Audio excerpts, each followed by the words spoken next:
All right, good morning.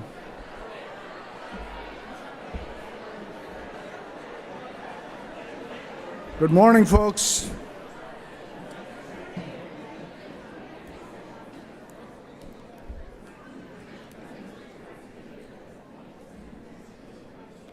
I'll let everyone go ahead, get that last cup of coffee and settle down. But a big good morning to all of you. What a wonderful showing. This is fantastic.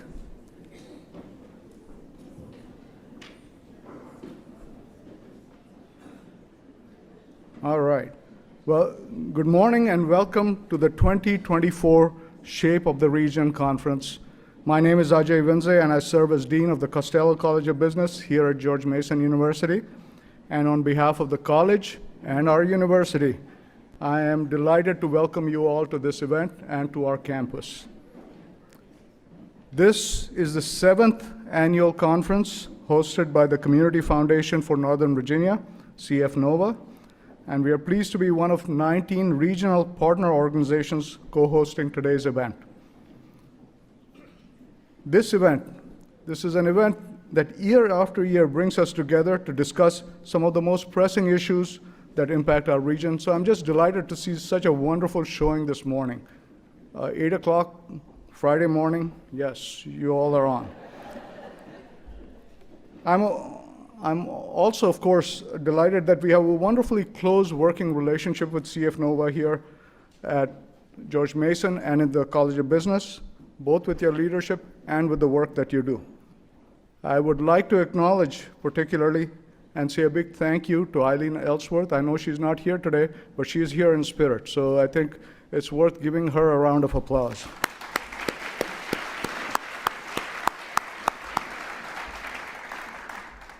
Eileen is a close personal friend and someone I admire and someone who's helped me get engaged with the community in a meaningful way ever since I got here in 2022. As you know, Eileen recently retired, and now we are thrilled to welcome Renée Byng Yancey. Renée, where are you? There you are. Renée Byng Yancey.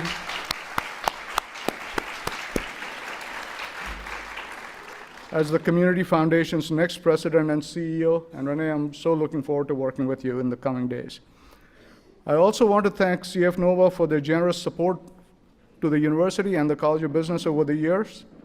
They have helped the college, and in particular, our outstanding Center for Innovation and Entrepreneurship.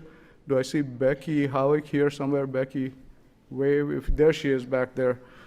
Becky is our director at the center. CIE is closely aligned, if you will, with the vision and mission of CF NOVA, and in fact, one of our signature initiatives at CIE, SOAR, focuses on leveraging mechanics of entrepreneurship for diverse populations, from refugees and immigrants to supporting the inner city, where we are working closely with Supervisor Lusk. I believe he's in the audience here too. So, as well as folks in the rural parts of the Commonwealth. If you look carefully, our approach to entrepreneurship closely aligns with the topic of today's event, social trust and civic healing.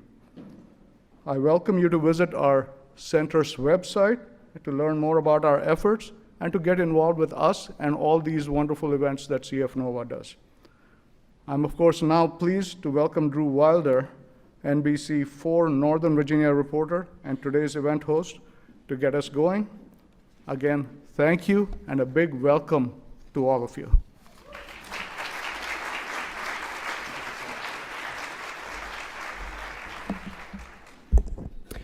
Good morning, everybody. So good to be with you again this morning. This room, it keeps growing. So many more people every single year that we do this. It's fantastic that the energy in this room, the energy that this conference brings, speaks to how strong this conference is and how strong the partnerships are in Northern Virginia, specifically for the mission that CF NOVA is working on. My name's Drew. I'm a reporter and anchor at NBC4 News, cover Northern Virginia specifically, so always very delighted to take part in this event in particular. This is my third year, I think we said, hosting this event, and as I mentioned, it gets stronger every year, a testament to the nonprofit partners, to the private partners, to our local politicians and elected officials who see the value in this event and always take something away. And I was thanked for helping out again this year. It's like, I appreciate being here because I always learn something at this event. I can take something away from every single one of these events that I've learned, a hand that I've shook, and I really appreciate being included in this event. As Dr. Vinze mentioned, 19 regional partner organizations co-hosting today's event.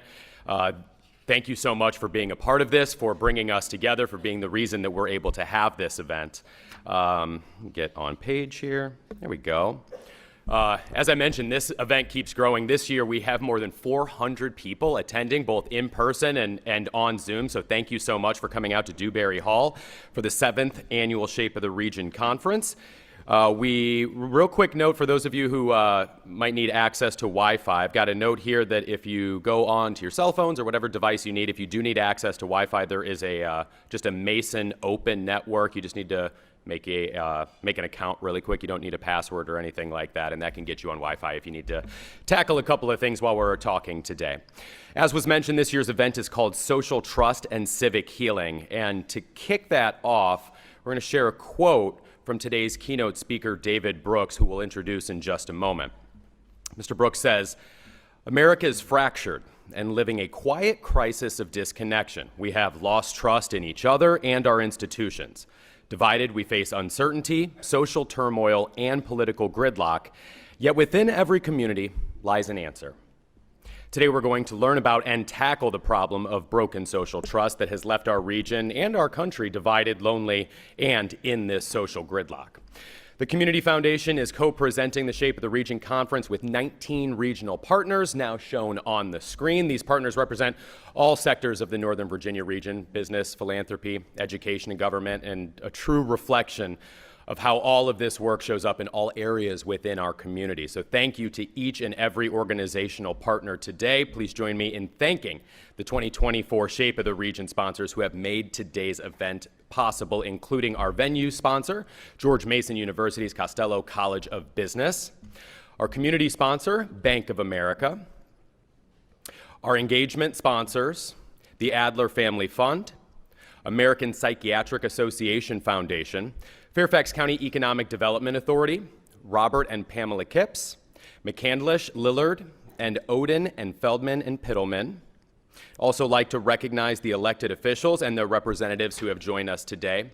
Phyllis Randall, Chair of the Loudoun County Board of Supervisors, Andrea Bailey, Prince William County Supervisor, Kenny Bodie, Prince William County Supervisor, Susan Cunningham, Arlington County Supervisor, Matt DeFerrante, Arlington County Supervisor, Joel Gicker, Loudoun County Supervisor, Takis Karantonis, Arlington County Supervisor, Rodney Lusk, Fairfax County Supervisor, Catherine Reed, the Mayor of the City of Fairfax, Nikki Calavitritinos, apologies, I was looking at that one this morning like, apologies on that one. Arlington County Treasurer, City of Falls Church, Sarah Bagley, Alexandria City Council Member, Nancy Freeborn Britton, Occoquan Town Council Member, Dave Snyder, Falls Church City Council Member, John Taylor Chapman, Alexandria City Council Member, and Devin Farr, Office of Fairfax County Supervisor Dahlia Palchik. Thank you all for participating in today's event.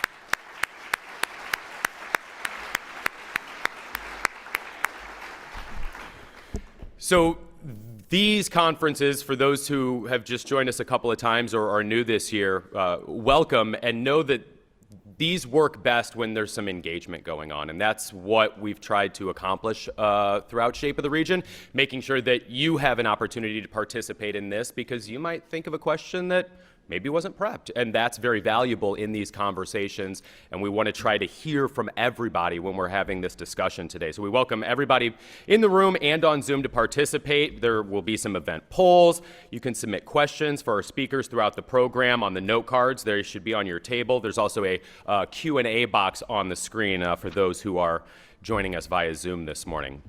And now it's my pleasure to welcome today's keynote speaker to the stage, David Brooks. David is a columnist for the New York Times and a contributor to The Atlantic. He is a commenter on the PBS NewsHour and founder and chair of the Aspen Institute's Weave, the Social Fabric Project. As an author, he has published several books. Most recently, his book, How to Know a Person, The Art of Seeing Others Deeply and Being Deeply Seen, was published this past October. His previous 3 books, The Second Mountain, The Road to Character, and The Social Animal, The Hidden Sources of Love, Character, and Achievement, were all #1 New York Times bestsellers. David has taught at Yale and Duke and now teaches at the University of Chicago. He has received more than 30 honorary degrees from American universities and is a member of the American Academy of Arts and Sciences. Please welcome David to the stage.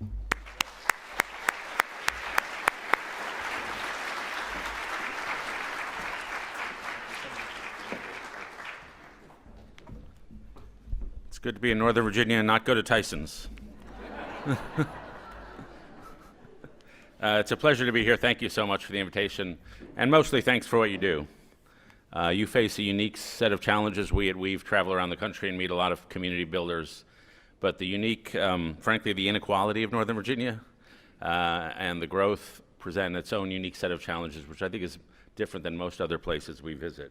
So I'm going to try to talk to you about social trust and social healing and social renewal, and I've just used the word social 3 times. And you should know that word social is not natural to my makeup. Maybe you saw that movie Fiddler on the Roof and you know how emotional and huggy Jewish families can be, always singing and dancing. I come from the other kind of Jewish family. And so the culture in our home was think Yiddish, act British. And so it was a little stiff upper lip, reserved. When I was in nursery school, the teacher told my parents, you know, David doesn't really play with the other kids, he just observes them. Which was good for a career in journalism, I guess. And then when I was 7, I read a book called Paddington the Bear and decided I wanted to become a writer, which is a very solitary profession, and so I spend hours a day all alone. But writing has become the core of identity, and I remember in high school I wanted to date a woman named Denise, and she didn't want to date me, she wanted to date some other guy. And I remember thinking, what is she thinking? I write way better than that guy. And so those were my values. Kind of cerebral, intellectual, not too social. And then when I was 18, the admissions officers at Columbia, Wesleyan, and Brown decided I should go to the University of Chicago. And if you know anything about Chicago, it's super intellectual, not so social. And so the favorite saying about Chicago, it's where fun goes to die.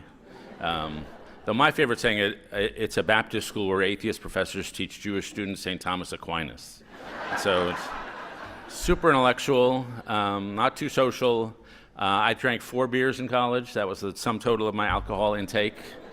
My son who went here, George Mason, I think he had a little different experience. And I fit right in. I had a double major at Chicago in history and celibacy while I was there. And then I went off to my intellectual life. I was hired as a conservative columnist at the New York Times about 21 years ago, a job I likened to being the chief rabbi at Mecca. Not a lot of company there. And then I got a job on TV at the PBS NewsHour. And TV is kind of a social medium, but I'm on the most intellectual version of TV, which is PBS. And we have like 14-minute conversations about subjects. And we have a great audience. They're somewhat seasoned, I would say. And so if a 93-year-old lady comes up to me in the airport, I know what she's going to say. I don't watch your program, but my mother loves it. And so this is all a little emotional remove. But I went on sort of a middle-aged journey to become a human being. I decided that way of living, sort of emotionally withdrawn, aloof, was not a way of living that I wanted to live. I just wanted to be more social and enmeshed in intimate relationships. And so I tried to reform myself the University of Chicago way. I wrote a book about emotion called The Social Animal. Then I wrote a book about character formation called The Road to Character, as you heard. And I learned writing that book that writing a book on character doesn't actually give you good character. And even reading a book on character doesn't give you good character. But buying a book on character does give you good character. I recommend that. And it kind of worked. I was at Nantucket a couple years ago at some conference like this, and the organizers handed out these lyric sheets of a love song, and they told us all, find a stranger and sing the love song into the other person's eyes. And if you had told me to do that 10 years ago, I would have spontaneously combusted. But I did it. And 2019, I've been lucky enough to be interviewed by Oprah twice in my life. And after 2019 interview, she pulls me aside and says, David, I've never seen anybody change so much in middle age. You were so emotionally blocked before. And so that was a good day for me, like a sign of progress. And she's Oprah, she should know, right? And so there's been a step toward humanity. And the sad part is that I'm becoming a little more human. American society is becoming a little less human. And so we all know the statistics. Depression rates are skyrocketing. Suicide rate is up by a third, 50 or 60% for teenagers. 36% of Americans report feeling lonely most of the time or some of the time. 45% of teenagers say they're persistently hopeless and despondent. The number of Americans who say they have no close friends is up 4 times since the year 2000. The number of Americans who rate themselves in the lowest happiness category is up by 50% since 2000. So we're just becoming sadder. And when you become sadder, you also become meaner. Because when people feel unseen, invisible, disrespected, they regard it as an injustice, which it is, and they don't want to lash out. They perceive threat everywhere. That's just the way we're evolutionarily wired. And so I just gave you a bunch of sad statistics. I could give you a bunch of meanness statistics. Hate crimes, gun violence, the number of people who give to charity used to be 2/3 of Americans gave to charity. Now less than half of Americans give to charity. But anecdotally, I think it's around us. I have a friend who owns a restaurant, and he tells me, I now have to kick people out of my restaurant every week for rude and abusive behavior. That never used to happen. I have a sister-in-law who's a nurse at a hospital in New Jersey, and she says our main challenge is keeping staff. The patients have become so abusive, the nurses burn out and want to leave the profession. And so that's just a rise of sadness and meanness. Now, why is this happening? I could tell you a bunch of stories, all of which I would agree with. A technology story, social media is making us all crazy. A demography story, it's easy to get along with people when they're all like you. But as we become more wonderfully diverse, it just gets a little more challenging. An economy story, we're no longer living in the same world as economic inequality expands. But I'll emphasize 2 stories here. A sociology story, that we're just not as involved in civic life, the way you folks are, as we used to be, and a moral formation story. We just don't treat each other with consideration and respect. We haven't been trained to be kind to each other. So let's start with the formation story, or the sociology story. I don't need to be told what a beautiful community can do, because I've experienced what it can do for myself. And I have every good fortune you could imagine, but even people with good fortune go through hard times. I went through a hard time in 2013. My marriage ended, my kids had moved away, and I did what any male idiot would do, was try to work my way through the problem and just fill my day with work. And so I was living in a little apartment in DC, and I was not having anybody over. And so if you went to the kitchen and pulled out the drawer where there should have been silverware, there was just Post-it notes. And where there should have been plates, there was just stationery. And it was a life of workaholism and solitude. And I was down in one of life's valleys. And there's a theologian, Ivan Illich, who says, those moments of suffering interrupt your life and remind you you're not the person you thought you were. They carve into what you thought was the floor of the basement of your soul, and they reveal a cavity. And then they carve through that, and they reveal a cavity below. You just see into depths of yourself you don't see when you're happy. And so I was in a valley, and I realized that only social and relational food would fill the depths, and spiritual. And what I learned when you're in the valley is that you need somebody else to pull you out and to say, you belong here, you belong with us. And so around that time, 2014, I got invited over a home in DC, a couple named Kathy and David, and they had a kid at Wilson High School, and their kid had a friend named James who had some issues at home. He had often had nothing to eat and nowhere to sleep. And so they said, well, James can stay with us. And then James had a friend, and that kid had a friend, and that kid had a friend. And by the time I go over to dinner there at Kathy and David's, there are about 40 kids around the dinner table and about 14 mattresses in the basement. And I walk in the door, and I reach out my hand, and a kid who greets me at the door says, well, we're really not allowed to shake hands here. We just hug here. And I'm not the huggiest guy on the face of the earth. But I started hugging, and I went back every Thursday night to dinner with this crew for about 5 or 6 till COVID. And we did holidays together, we did vacations together. When the kids needed a bike or a phone, we took care of it. We made the rash decision, if you want to go to college, we'll pay for it, which involved a lot of fundraising for 40 kids. But it was a community, and it lifted me out of my valley. And so I know firsthand how what you guys do in building these communities and telling people who are in those lost moments of life, you belong here. I know how powerful that is, even for someone with all the privileges you can possibly imagine. So we started this organization, we have some team members here, called Weave, and it's to celebrate people like you. It's to tell your story, support people like you in any way we can, and hopefully inspire more people to do the kind of community work that you all do. And so I've met now thousands of people we call Weavers, and they have certain traits. They're stickers. They're somewhere's not anywhere. They're committed to a place, not just the whole world. They love their town. I ran into a guy named Phil Good in Youngstown, Ohio, who just started his community work by standing in the town square and holding up a sign that said, "Defend Youngstown." Just loves his place. They assume responsibility. We ran into a lady, one of our friends ran into a lady in Florida who was helping the elementary school kids across the street after school. And he asked her, do you have time to volunteer in your community? And she said, no, I don't have any time. And he said, well, are you getting paid for this? And she said, no, I just help the kids cross the street after school. And then he said, well, what are you doing after this? And she said, well, on Thursdays I take food to the folks in the hospital so they'll have some good food to eat. And then he said, do you have time to volunteer? And she says, no, I have absolutely no time. And so she didn't assume that was volunteering. That was just what neighbors do. That was just assuming responsibility. And so these are some of the traits of Weavers. They have moral motivations. I rarely meet one of them that says, you know, I'm going to do this for a few years and then I'll move on with my life. Most of them know why God put them on this earth, to serve this or that community, to be of use.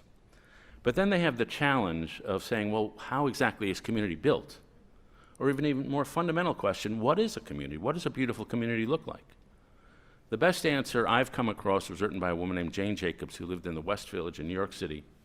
And this was in the early 60s, and there was a guy named Robert Moses who wanted to put a highway through the West Village and really destroy the neighborhood.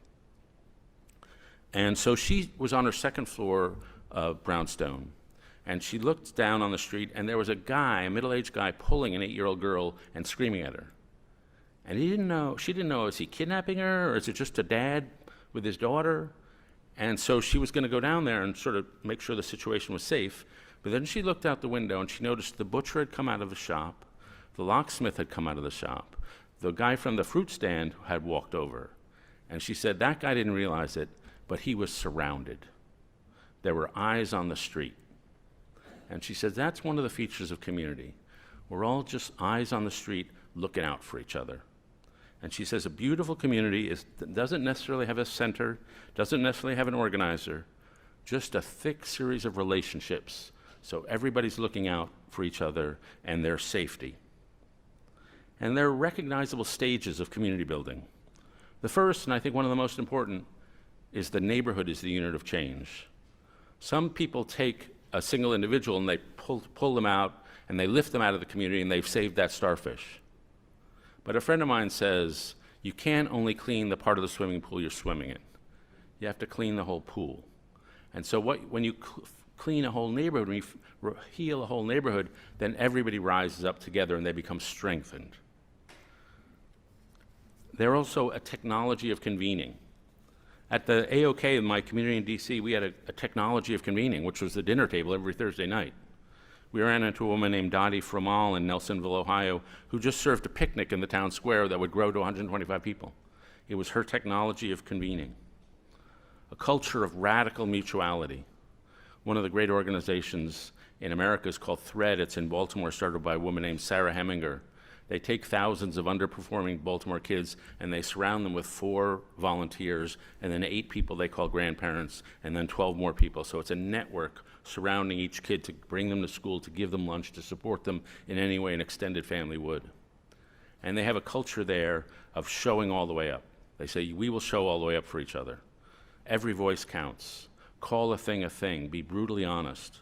But mostly at Weave, there's no leaving.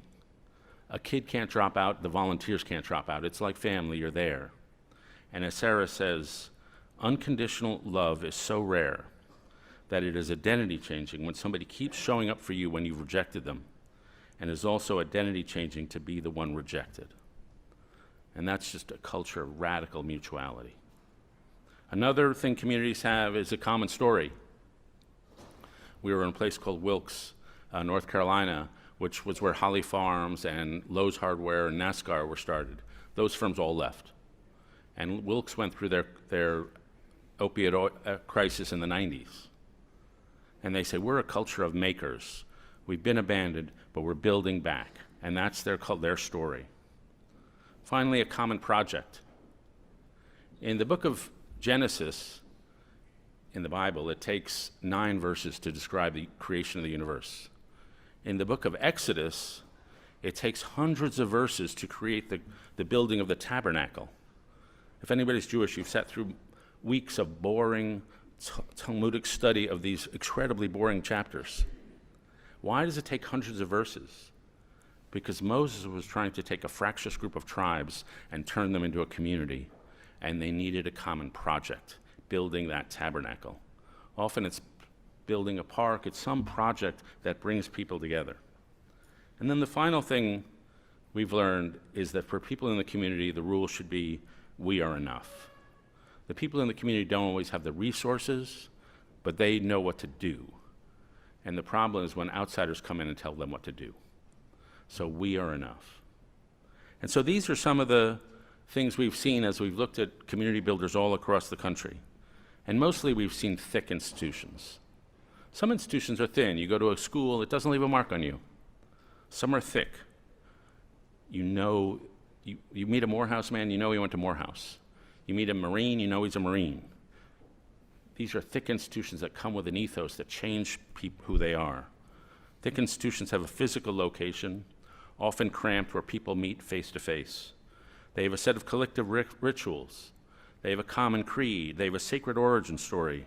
They're not afraid to be distinct. They're not afraid to be themselves. One organization does not have to be like all the others.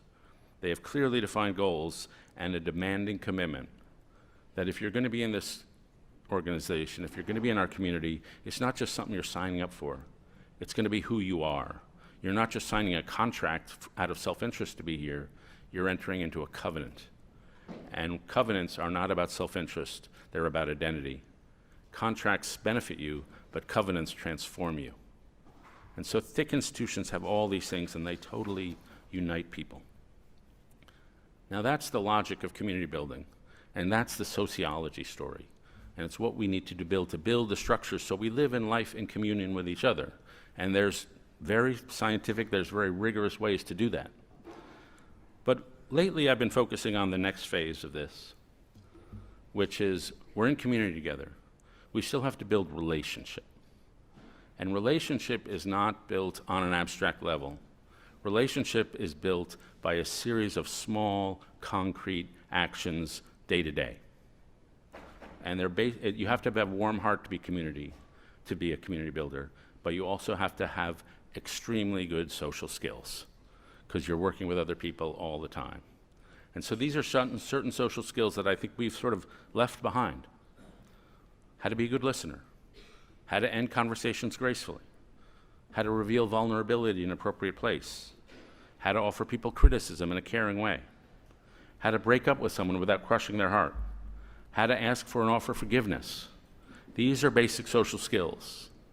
And there's one skill that's at the core of social healing and community building.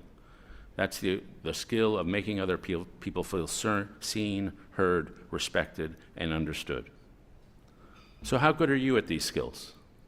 Well, I've only met a few of you, but I can tell you with great confidence, you're not as good as you think you are. There's a guy at the University of Texas who studies this, and he finds out that when people are having their first conversation with each other, they accurately understand what's going on in the other person's head about 20% of the time. Some people are really good, 55%. Some people are 0% but think they're 100%. These are the people who are missing all your social cues. They're social idiots. In any group of people, there are diminishers and there are illuminators. The diminishers are not curious about you. I often leave a party and I think, that whole time nobody asked me a question. I sometimes think like only about 30% of humanity are question askers. They're just not curious about you. They might be nice people, they're not curious. Diminishers stereotype, they ignore, they make you feel small and unseen. Illuminators, on the other hand, are persistently curious about people. They listen to you carefully, and they make you feel respected and lit up. There was a novelist named E.M. Forster, lived about 120 years ago. His biographer wrote of him, "To speak to him was to be seduced by an inverse charisma, a sense of being listened to with such intensity, you had to be your most honest, sharpest, and best self." How good would it be to be that guy? There was a story told about Jenny Jerome, who was a young woman who would later become Winston Churchill's grandma, or mother, actually. And she was a young lady, and she was seated in Victorian England next to the Prime Minister at a dinner party, William Gladstone. And she left that dinner thinking that William Gladstone was the cleverest person in England. Then a couple weeks later, she was seated at a different dinner party next to Gladstone's great rival, Benjamin Disraeli. And she left that dinner thinking that she was the cleverest person in England. So it's good to be Gladstone, it's better to be Disraeli. So how do you get better at the skill of understanding other people and making them feel seen, heard, and respected? Again, just as I walked you through some of the phases of community building, let me walk you through some of the phases of getting to know someone. The first is the glance. When you first meet somebody, that person is asking unconsciously questions. Is this person going to be nice to me? Are they going to be kind? Am I a priority to this person? Am I a person to this person? And the answers to those questions will be answered by your eyes before any word comes out of your mouth. I was in Waco, Texas a few years ago, and I was having breakfast with a woman named LaRue Dorsey, a 93-year-old educator. And she presented herself to me as a stern disciplinarian. She said, "I loved my students enough to be tough with them." And I was a little intimidated by her. Into the diner walks a mutual friend of ours named Jimmy Durrell, who's a pastor. And he comes over, sees us, grabs Mrs. Dorsey by the shoulders, shakes her way harder than you should ever shake a 93-year-old, and says to her, Mrs. Dorsey, you're the best, I love you, I love you." And that stern disciplinarian I had been talking to turns into a bright, eye-shining 9-year-old girl. Jimmy Durrell brought out a different version of her than I did. And it's part because he has a warmer personality than I do, but it's in part because he's a pastor. So when he's meeting anybody, he's meeting someone made in the image of God. He's looking into the face of God. He's looking at somebody so important, Jesus was willing to die for that person. Now, you could be a Christian or an atheist or a Buddhist or Muslim or Jewish or whatever, but greeting each person you meet with that level of respect and reverence is an absolute precondition for knowing them well. People are just amazing. And so respect is the first step, that gaze. The second step I call accompaniment.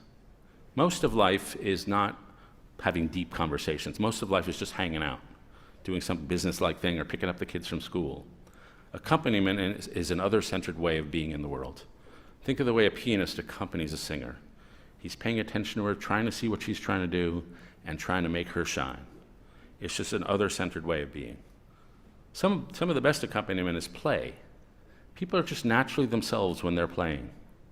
I have guys I've played basketball with, you wouldn't believe it, but I do play basketball. And I've never had a deep conversation, but we've had decades of trash talk, high fives, passing. And so we really sort of know each other extremely well just through play.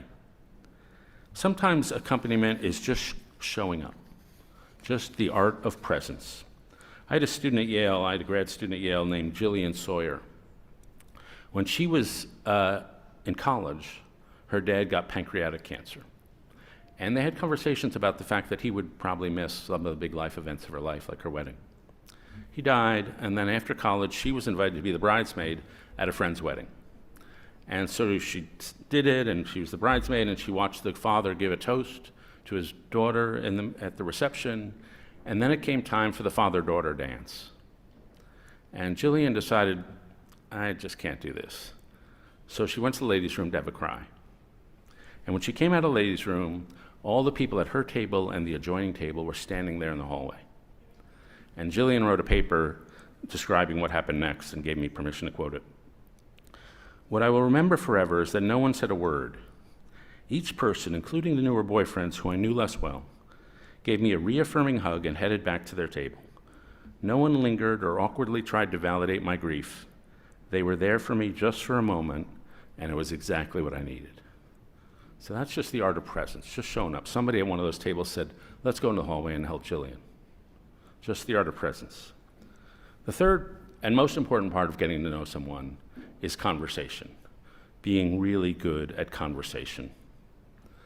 Again, how good are you as a conversationalist? Probably not as good as you think you are. In DC, we are bad at conversation. In part because, especially in DC, we're the most emotionally avoidant spot on the face of the earth. We also have a lot of bloviators, let's face it. I was on the phone with a friend of mine who was in the Obama administration, and about 2 minutes in the call dropped. I was on my cell. And I thought, oh, he'll notice and he'll call me back. So 3 minutes pass, 5 minutes pass, 7 minutes pass, 10 minutes pass, and I called his office, and his assistant said, he can't talk, he's on the phone. And I said, no, he's on the phone with me. We just talk at people. But I called up some conversation experts, and I asked them, how do you get really good at conversation? And they gave me some hints. Be a loud listener. I have a buddy, when you talk to him, it's like talking to a Pentecostal church. He's like, amen, yes, preach that. Love talking to that guy. He's a loud listener, like really encouraging. Don't fear the pause. If we're having an important conversation and my comment starts at my shoulder and ends at my fingertips, at what point have you stopped listening so you can think of what to say next? Probably here. If what I'm saying is important, let me talk to my fingertips, pause, and then answer. Another one is don't be a topper. Somebody will say to me, you know, I had a terrible flight. We sat on the tarmac for 2 hours. And my instinct is to say, I know exactly what you're going through. I had a terrible flight. We sat on the tarmac for 6 hours. And it sounds like I'm trying to relate to you, but really I'm saying, let's not talk about your insignificant experiences. Let's talk about my much more significant experiences. So don't be a topper. Keep the gem statement in the center. The gem statement is what we agree upon amidst disagreement. If my brother and I are fighting about our dad's health care, we both want what's best for our dad. If we keep that fact, that gem statement at the center, will save the relationship amid disagreement. And so that's another tip to being a good conversationalist.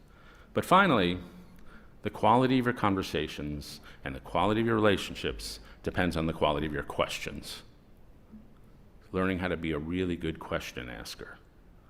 And so I know you were all once phenomenal question answers because everybody in this room is former children. Kids are just great at it. I have a friend named Nobi Way who teaches 7th grade boys how to become journalists in New York City. And the first day she taught this, she said, okay, you ask me any question you want and I'll answer it honestly. So the first boy said, are you married? No. Second boy said, are you divorced? Yes. Third boy said, do you still love him? She was like, whoa. She started crying and said yes. And he said, does he know? Do your kids know? The questions just kept coming. It was like boom, boom. And so asking big questions that produce memorable conversations is how you build trust in relationship. And sometimes you start small. I often ask people about their childhood. I try to get them telling stories. Even as a journalist, I no longer say, what do you believe? I ask, how did you come to believe that? And that gets them telling me a story about an experience or somebody who influenced them. I read about a woman who was a focus group moderator, and she was hired by grocery stores to figure out why people come to the grocery stores late at night. And she could have asked the focus group, why do you go to the grocery store late at night? But instead she wanted a story. Tell me about the last time you went to the grocery store after 11 p.m. And one of the ladies in the focus group who hadn't spoken said, well, I'd smoked a joint and I needed a menage a trois with me, Ben, and Jerry. So you got a little story you learned about her. Then as you get to know somebody, you can ask big questions. Questions that really produce real friendship. What crossroads are you at? Most of us are at transition at some point in our life. What crossroads are you at right now? If this next 5 years is a chapter in your life, What's that chapter about? If we met a year from now, what would we be celebrating? And so these are just big questions. Peter Block is, I think, America's best writer about community. I recommend any of his books on community, The Abundant Community, or one just called Community. He has great questions, but you really have to know your people well before you start asking these. What is the no or refusal you keep postponing? What commitments have you made you no longer believe in? What is the gift you currently hold in exile? What talent aren't you using? These are questions that will produce memorable conversations. So I often ask people, tell me about a time when you were seen. And they tell me sometimes incredibly moving stories. I actually read this in a memoir called Lost and Found by a woman named Catherine Schultz. And the book was mostly about her dad, Isaac. He sounded like just the most wonderful guy. He survived World War II. He had opinions about everything from the infield fly rule in baseball to whether apple cobbler is better than apple crisp. He just sounded like a wonderfully entertaining guy. But at the end of his life, he just stopped talking. He just sat there mute, and nobody could figure out why. The doctors didn't understand. And then on the last day, his family gathered around, and they decided to say all the things they didn't want to leave unsaid. And Schultz describes what happened. My father, mute but seemingly alert, looked from one face to the next as we spoke, his brown eyes shining with tears. I'd always hated to see him cry and seldom did, but for once was grateful. It gave me hope that for what may have been the last time in his life, and perhaps the most important, he understood. If nothing else, I knew that everywhere he looked that evening, he found himself where he had always been with his family, the center of the circle, the source and subject of our abiding love. That was a guy who died well seen. And I'll just close by making a final point, that it's great to feel seen. It's also great to be the seer. So one day, a couple of years ago, I was sitting at my dining room table reading a boring book, which is what I'm paid to do.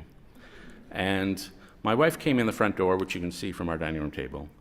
And she stood there in the doorway, and it was summertime, and the light came in behind her. And so she was just framed in light. And she didn't notice that I was there, because that's the kind of charisma I have. Her eyes rested on an orchid which we keep on a table by the front door. And I had a sensation go across my mind, I know her, I really know her. And if you'd asked me what I knew about her at that instant, it wasn't like the details about her life or the personality traits I described. It was just so I know the whole of her, the lifts and harmonies of her music, the incandescence of her personality, the occasional flashes of fierceness, the occasional insecurities.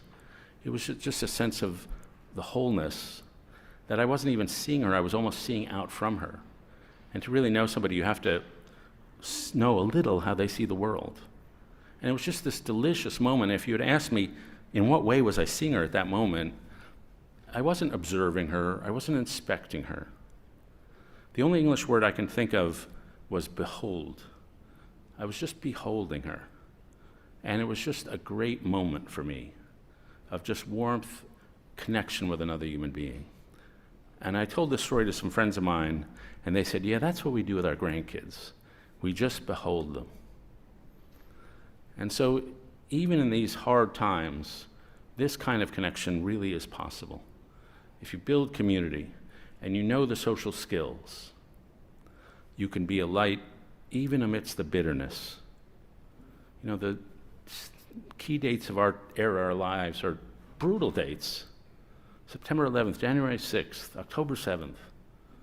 And it's easy to get closed up and calloused over in this time of distrust. But it's still not naive to lead with trust. It's not naive to lead with curiosity. It's not naive to be vulnerable. You will be betrayed sometimes, but you will build the relationships and the communities that make life worth living and make a beautiful community. So thanks for everything you guys do for Northern Virginia.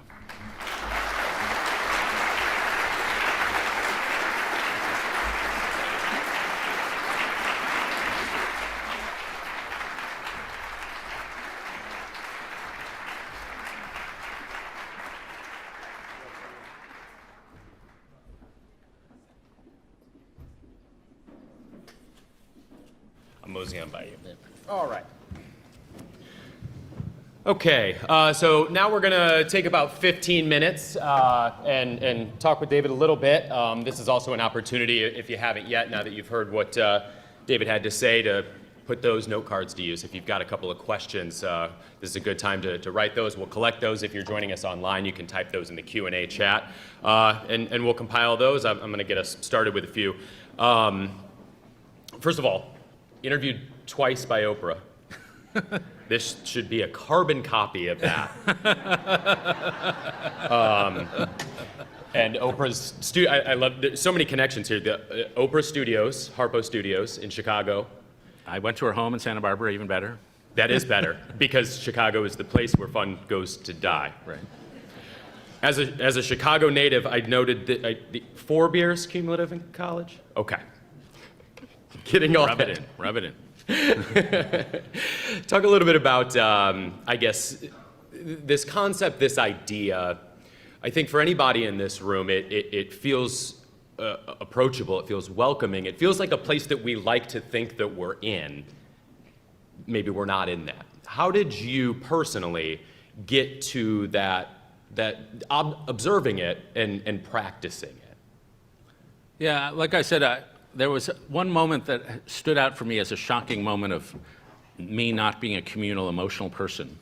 So I love baseball. I've been to 1 million baseball games. I've been to every high school in Northern Virginia at the baseball field. But I've never caught a foul ball. And so I'm at Camden Yards with my youngest son, and a batter loses control of the bat, and it flies in the air, and it lands on my lap. And getting a bat is 1,000 times better than getting a ball. So any normal human being is waving his trophy in the air, high-fiving, hugging everybody, getting on the Jumbotron. I took the bat, put it at the ground, and I just stared straight ahead. So I thought later, like, show a little joy. And then, so that was part of the personal reason. But then I'm writing these columns for the New York Times, and every column, it could be about polarization, it could be about suicide, it could be about opioids, but every problem has one underlying problem, which is the fraying of the social fabric and the decline of social trust. Now, there are 2 kinds of trust, and Fred is going to talk more about this later. But there's institutional trust. Do you trust your institutions? And that dropped in the 60s and 70s. It used to be 75% of Americans did trust the institutions. Now it's about 19%. But the one that really gets me is interpersonal trust. It used to be 60% of Americans said, yeah, I trust my neighbors. Now it's 30% and 19% of millennials. And so we've just seen a cratering of social trust. And when social trust goes down, everything becomes harder. It becomes harder to spontaneously organize your neighborhood because you don't trust each other. It becomes harder to do business. It becomes harder to drive. In a trusting society, if you're merging 2 lanes, you right lane, left lane, right lane, left lane. It's simple. But when there's distrust, it's like every man for himself. And so that seemed like an overwhelming social problem that I should write about, and we formed Weave about it. And I think a lot of the work you do is really trying to create islands of trust to move the needle so we can just become a more trusting society. And then putting that into practice. Identify the problem, starting Weave, identifying people who, as you explained, kind of have some of those pillars and maybe have that just instinct about them already, but how do you put that into practice if maybe that's not your natural place, but you admire it and you want to work towards that? Yeah, so some people create an organization. A lot of people in this room are part of an organization. So I just had coffee 3 days ago with a guy named Pancho Arguelles who lives in Houston, but he was up here visiting. And he started something called the Living Hope Wheelchair Association. And he takes young, mostly Hispanic men who've suffered a paralyzing accident in a construction job, and he gives them wheelchairs and diapers and catheters so they can lead dignified lives. And then he helps them become social workers. So you'll be in a neighborhood in Houston, and 25 Latino guys in wheelchairs will wheel in your neighborhood and help you with your problems. And Pancho is one of the most beautiful human beings I know. He just, I mean, people say everybody's selfish. Yeah, a lot of people are selfish, and we're all a little selfish. But the Weavers, some of them lead lives of really sacrificial love. And I once said to Pancho, you know, you radiate holiness. And he said, no, I reflect holiness, which is a beautiful answer. So that some people do that. I think what my wife and I have called to be is not so much, well, we started Weave, but we're mostly in the hospitality business. My wife just loves to host. She grew up in a home where hosting was the thing. And so we have people, tonight we're having about 20 people over to talk about a new school that's being started in DC. So we don't have a big home, but we host a lot. My wife does all the cooking and I am phenomenal at dishwashing. And so I think, we've had thousands of people over to our place for this or that. We have talent shows where we do music and poetry recitals and things like that. And I think that's just our way. It's not a formal thing, but it's just hospitality. And we ran into a friend through Weave. She said, I practice aggressive friendship. I'm the person who invites people in the neighborhood over. We host the Super Bowl party, et cetera, et cetera, et cetera. And I think we do a little of that aggressive friendship. Aggressive inclusion. For some people, as you mentioned, everybody here, for the most part, is part of some organization, probably in some way the reason that they're here. But maybe they're not that person who is starting a community group or is actively engaged or feels that they have the means or the resources to seek that out. But these are things that benefit a community in day-to-day life, interpersonal relationships. Maybe bring us in a little bit more fine in how some of those characteristics show up in conversations that you're having with a stranger or with a friend that, as you mentioned earlier, maybe you guys aren't eye to eye on every single issue, but you want to have a beneficial and forward-moving conversation. Yeah. So I'm in the political world, I often run across people who disagree with me, believe it or not. And often their disagreement comes as critique of me because I'm part of some system they think is rotten. And so my instinct is to say, I'm not part of the problem, to get all defensive. Like, I'm one of the good guys. I'm not part of the problem. You should know what I'm dealing with. And I've learned that my first rule, when somebody comes at me with disagreement and critique, my first job is to stand in their standpoint. It's to ask them 3, 4, and 5 different ways, tell me what you believe, what am I missing here, tell me more. And I may never come to agree with them, but if I express curiosity in how they see the world, at least I show them respect. And there's a great book I highly recommend about this called Crucial Conversations, How to Have Hard Conversations. Really great book. And they say in every conversation, respect is like air. When it's present, nobody notices. When it's absent, it's all anybody can think about. And they also point out that every conversation is taking place on 2 levels, what we're nominally talking about, and then the emotional flow between us as we're talking. With everything I say, I'm making you feel a little more respected, a little less respected, a little more safe, a little less safe. So pay attention to that underlying flow. And then the final point I'll make is that when you really begin disagreeing, whether it's about the future of your organization or politics, your motivations will deteriorate. You started out disagreeing about your marketing plan, but within 5 minutes, your real motivation is, I want to show I'm smarter than you, or I'm more powerful than you. And your motivations have deteriorated. And one rule of good conversation is when your motivations start deteriorating, stop. Everything you say after that will be hurtful. And so I learned this from a friend who went through a divorce. He said, yeah, we didn't stop talking when we should have. And we said a lot of things we can never take back. And when motivations start deteriorating, you can do something the experts called splitting, where you clarify what your motivation is. I wasn't trying to be dismissive of you. I was just trying to hear your point of view a little more. So you say, here's what I wasn't trying to do, here's what I was trying to do. That's called splitting. And that's a way to recover the conversation that's headed south. Interesting. Want to get to a couple of questions that folks had submitted. This card says, thank you for mentioning Jane Jacobs, and goes on to say, do you think the spread out suburbs help or hurt human connection? So I think they hurt. It's just easier when you're on a block walking. Right. And it's just, here in Northern Virginia, it's just harder when you're driving. And I made the mistake when we had kids. We moved out to Bethesda, and I grew up in the city in New York, so I wanted to have an acre lot. And we bought privacy, but we also bought a little loneliness. And mostly we bought, every time our kids want to go somewhere, we have to drive them. And so that was probably a mistake. We moved back into DC. But I think what you can do is build nubs of community. And I think Northern Virginia is doing that. I mean, Right. Tyson's becoming more of a nub. I do the PBS NewsHour from Shirlington, and Shirlington's become a bit of a hub.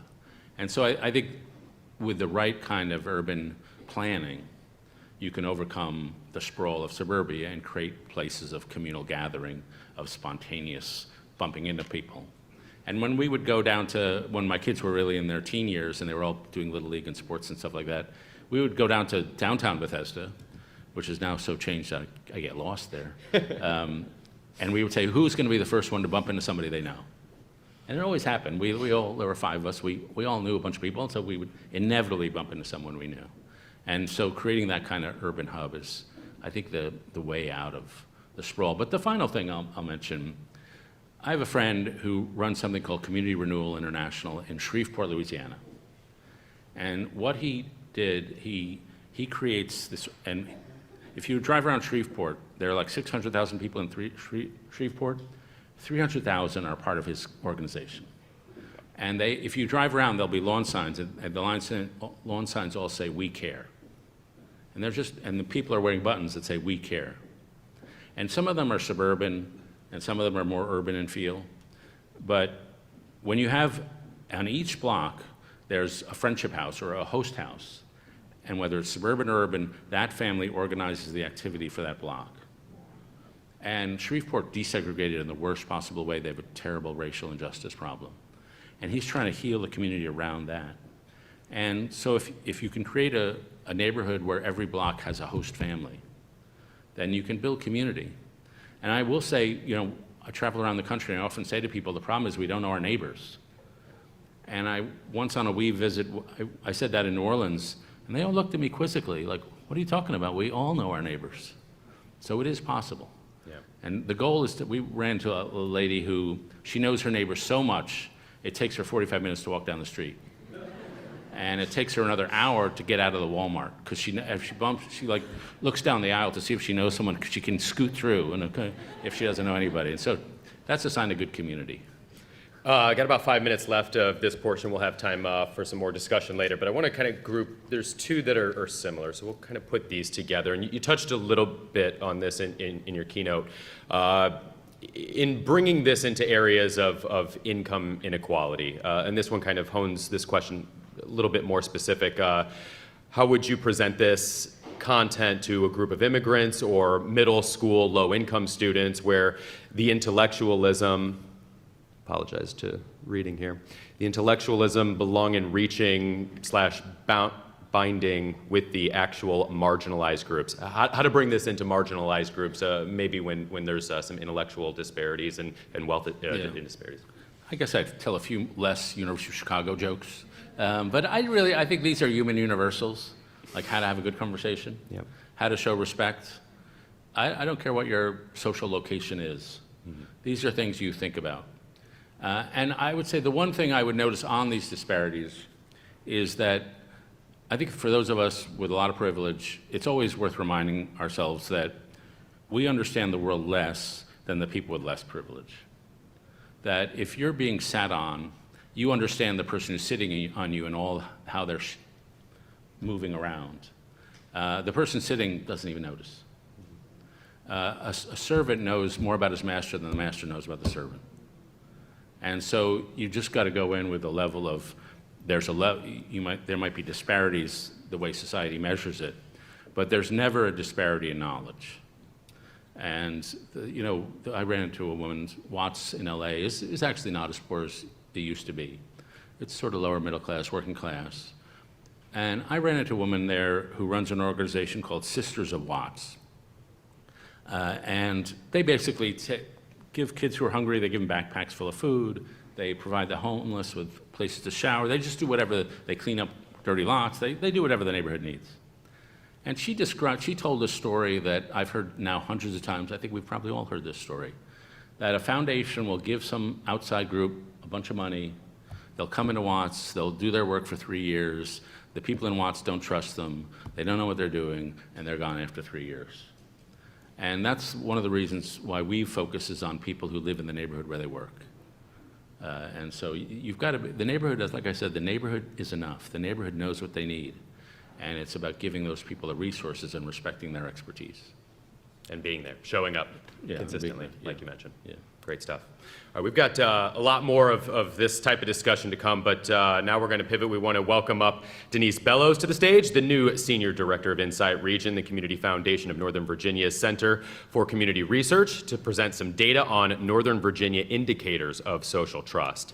Trained in community-based participatory research at the University of Maryland School of Public Health, Department of Behavioral and Community Health, Denise has spent 20 years providing research and program evaluation to support clients in state and local communities, the federal sector, and the Patient-Centered Outcomes Research Institute, as well as academic medical programs such as the Teen and Tot Clinic at Boston Medical Center and the University of Maryland Prevention Research Center. Prior to joining the Community Foundation, Denise was a Senior Research Director in Health Sciences at NORC at the University of Chicago.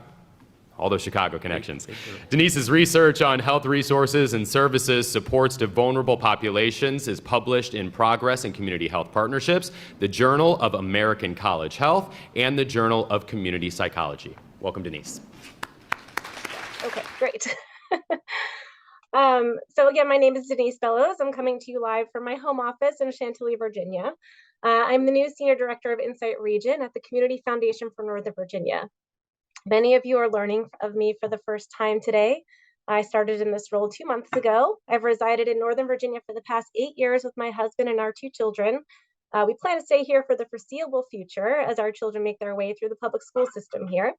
I wish I could be with you in person today, but I decided it best not to share my germs with you. That wouldn't be the best first impression. However, I look forward to meeting many of you at future events when we haven't recently had fevers above 105 in my house. It's an honor to be presenting alongside David Brooks. David, I'm reading your book and have watched some of your prior speaking engagements, and I truly enjoyed hearing you share your lived experience and your perspectives. I'm also honored to present alongside Frederick Riley and the Aspen Institute's Weave the Social Fabric project. Frederick and I have had the chance to connect prior to this event, and I know we understand each other's perspective on the value of community engagement and participation. I enjoyed what David just shared today about community. It relates to the reason I chose to focus my doctoral work on community-based participatory research, or CBPR. This was the field of study that recognized exactly what David said, that communities don't need someone to tell them what to do. They often know what they have to do to make things better, but they lack the resources to do so. So in my career, my role has been to listen to community, engage with them, to understand how I could support bringing resources needed. I hope to continue to do that in my role at CF Nova's Insight Region. So today's topic is a bit different from what Insight Region has done in the past. Unlike other heavily studied topics that use data from the US Census, American Community Surveys, or ACS, the data I present today are coming from the National Social Survey.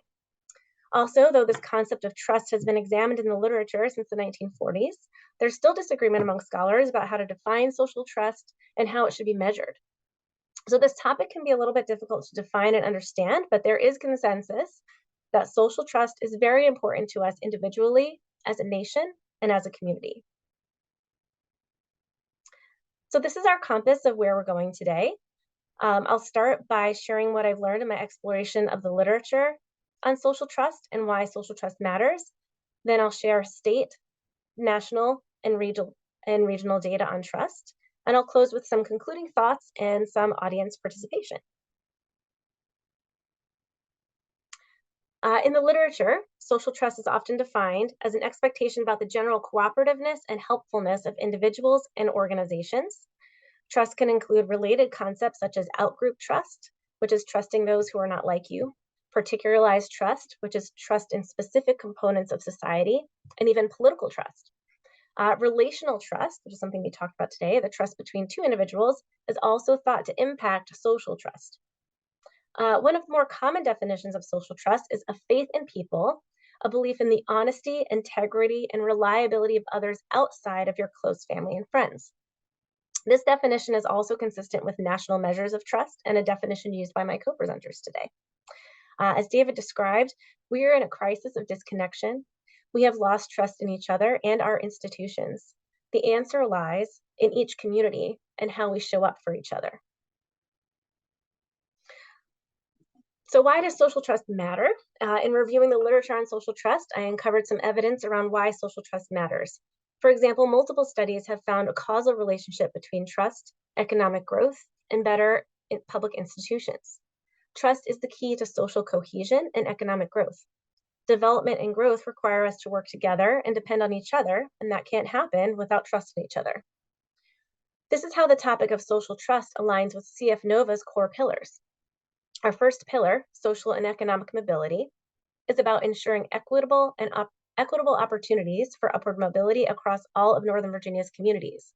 At the Community Foundation of Northern Virginia, we understand that high social trust is correlated with social and economic mobility. So we have a definition of social trust and we understand why it matters. Now let's talk about how trust is measured. The General Social Survey, or GSS, is a project of the independent research organization NORC at the University of Chicago again, with principal funding from the National Science Foundation. The GSS is a nationally representative cross-sectional interview survey of the US adult household population. For those less familiar with the GSS and the data geeks like me in the room, I want to share a little more about these data. The GSS serves as the omnibus survey for the social science community. So any sociology majors in the room may be familiar with the GSS. It uses the highest quality methods, including personal interviews and full probability samples. Data can be used to track changing patterns of behavior, societal attitudes, and political views. The GSS can also be used to compare the United States with similar surveys in other nations, given that at least 43 other nations have modeled their social surveys, national social surveys, on the GSS. Since 1972, the GSS has included 3 core questions pertaining to trust. These data are based on the following 3 questions, which are represented by the titles fair, helpful, and trust. So the first question is, do you think most people would try to take advantage of you if they got the chance, or would they try and be fair? The second question is, would you say that most of the time people try to be helpful, or that they are mostly just looking out for themselves? And then the third question is, generally speaking, would you say that most people can be trusted, or that you can't be too careful in dealing with people? So as you can see here, the GSS provides data over a 50-year period from 1972 through 2022. This graph provides all available GSS data on the 3 trust questions. Since 1944, please note that from 1972 through 1994, the GSS was conducted almost annually, skipping a few years due to funding constraints. But since 1994, the GSS has been conducted biennially in even-numbered years. Due to the COVID-19 pandemic, the trust questions were not asked in 2020, so there's a data gap between 2018 and 2022. Now, when we first look at this graph, we can see that according to the GSS data, trust has declined over the past 50 years from 1972 through 2022. The blue line at the top represents fairness. The belief that others will be fair peaked at 65% in 1978 and declined to 53% in 2016. That's a decline of 12 percentage points over 38 years. However, in only the past 6 years, the belief that others will be fair declined to 9 percentage points, from 53% in 2016 to 44% in 2022. So that's a 16% decrease in the past 6 years. So again, though the belief that others will be fair had a gradual decline by 12% over 38 years, it has declined by 16% in only the past 6 years. The purple line in the middle represents helpfulness. The belief that others will try to be helpful declined 18 percentage points. Oh.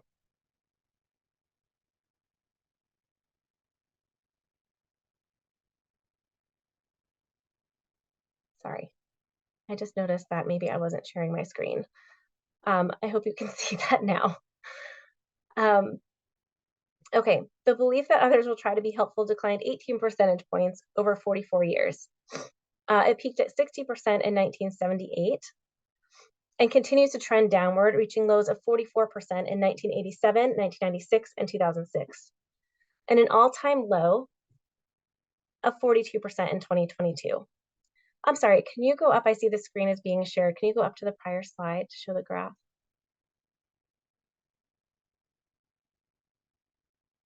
Okay. Thank you. Okay, so this purple line in the middle represents helpfulness, as I was saying. And you can see here it has an all-time low of 42% in 2022. So that's a 30% decrease over 44 years. Finally, the gold line on the bottom is the belief that most people can be trusted. This has typically been lower than the measures of fairness and helpfulness. However, this measure has also declined in recent years. After a peak at 48% in 1984, the belief that most people can be trusted declined 23 percentage points over 38 years to a historic low of 25% in 2022. That's a 47% decline in 38 years. Okay, next slide, please. So the GSS can show us the national trends in trust. These data have many strengths. They are nationally representative. Oh, sorry, you can go to the next slide. Okay. They are nationally represented. They're collected over 50 years with response rates consistently surpassing 60% and inclusive of Spanish-speaking populations. One limitation of the GSS is that its collection of respondent demographic information such as race and gender has evolved over the past 50 years, so direct comparisons can be limited. Another limitation of the GSS is that analysis at the city or neighborhood level is limited. As I mentioned earlier, these data are not census data, so while the data sample are considered nationally representative, it is not possible to examine data at the state or regional level. Fortunately, others around the nation have been using the GSS questions in their own surveys of local populations, for example, the Virginia Trust Index. So you can go on to the next slide, please. And one more slide. Perfect, thank you. Okay, so I was thrilled to learn about the Virginia Trust Index. Okay, great. I'm controlling the slides now. Wonderful. So the Virginia Trust Index is conducted by the Institute for Policy and Opinion Research at Roanoke College, also known as IPOR. IPOR collects these data, and analysis is led by Dr. Alice Cassens of the Department of Economics at Roanoke College. Dr. Cassens and her team have been using the exact same questions developed by the GSS to collect their own quarterly data on trust in the Commonwealth. They combine responses to all three trust questions into an index, which is what you see on the graph here. IPOR began collecting these quarterly data from Virginians in February 2017, and data collection continues to this day. The most recent data available are from November 2023. So overall, we can see that the trust index peaked between February 2020 and May 2021, and then began to decline through the middle of 2021, reaching an all-time low in May 2023. So the researchers at IPOR believe that these changes in Virginia from 2020 through 2023 may be related to the COVID-19 pandemic. And I believe I saw a question about that earlier. As one who was supporting the COVID-19 contact tracing efforts for the state of Maryland at the time, I am inclined to agree with those researchers. The public's trust could very well have been impacted by COVID-19 communications. If you recall, and I recall vividly, May 2021 was when the CDC announced that vaccinated people no longer needed to wear masks. Unfortunately, only 2 months later, there was an outbreak of COVID among vaccinated individuals in Provincetown, Massachusetts, causing the CDC to have to walk back some previous statements. And this led to a loss of their credibility from which they're still recovering. So as I shared for the GSS, our national survey, I'll share the strengths and limitations of the Virginia Trust Index. So we have to accept that no data set is perfect. They all have their strengths and limitations, but of course we try to share with you today one that has far more strengths than limitations. The Virginia Trust Index uses the same questions developed by the GSS, so we can compare these data to the national and even international trends in trust. These data have been collected quarterly, again, since February 2017, and the most recent data are from November 2023, providing information about trust prior to the pandemic through only a few months ago. Often we have to wait several years from the time data is collected to when it is reported publicly, so these data are incredibly timely. IPOR's methods are vetted by the Transparency Initiative of the American Academy of Policy and Opinion Research. Their use of random digit dialing of landlines, cell phones, and even incorporating web-based surveys are among the best methods available for obtaining an inclusive and representative sample. Finally, and most importantly, sample is weighted by age, race, and gender to be representative of Virginia's population. So for the non-data folks in the room, This means that responses are treated differently by applying a statistical calculation or weight using the US Census data. This adjusts responses so they more accurately represent Virginia's population. Again, this was done for age, race, and gender. And further, I want to acknowledge that the population in Virginia is still majority white, so should we examine trust among non-white populations or segments of the population that tend to lack representation, we may see a slightly different story about trust. Okay, so next slide. Here I have graphed Northern Virginia's response to the question, do you think most people would try to take advantage of you if they got the chance, or would they try to be fair? So this graph shows annual responses from 2017 to 2023. The graph shows that all three potential participant responses to the question. So the dark blue bar on the left is the belief that others would try to take advantage. The medium bar in the middle, the medium blue bar, excuse me, in the middle is the belief that others would try to be fair. And the much smaller bar on the right represents individuals who said they were unsure or didn't respond to the question. So you'll see that in the next two graphs as well. If we look at the trend line over the past 7 years, we can see an increase in those who believe others would try to be fair, which is the middle bar.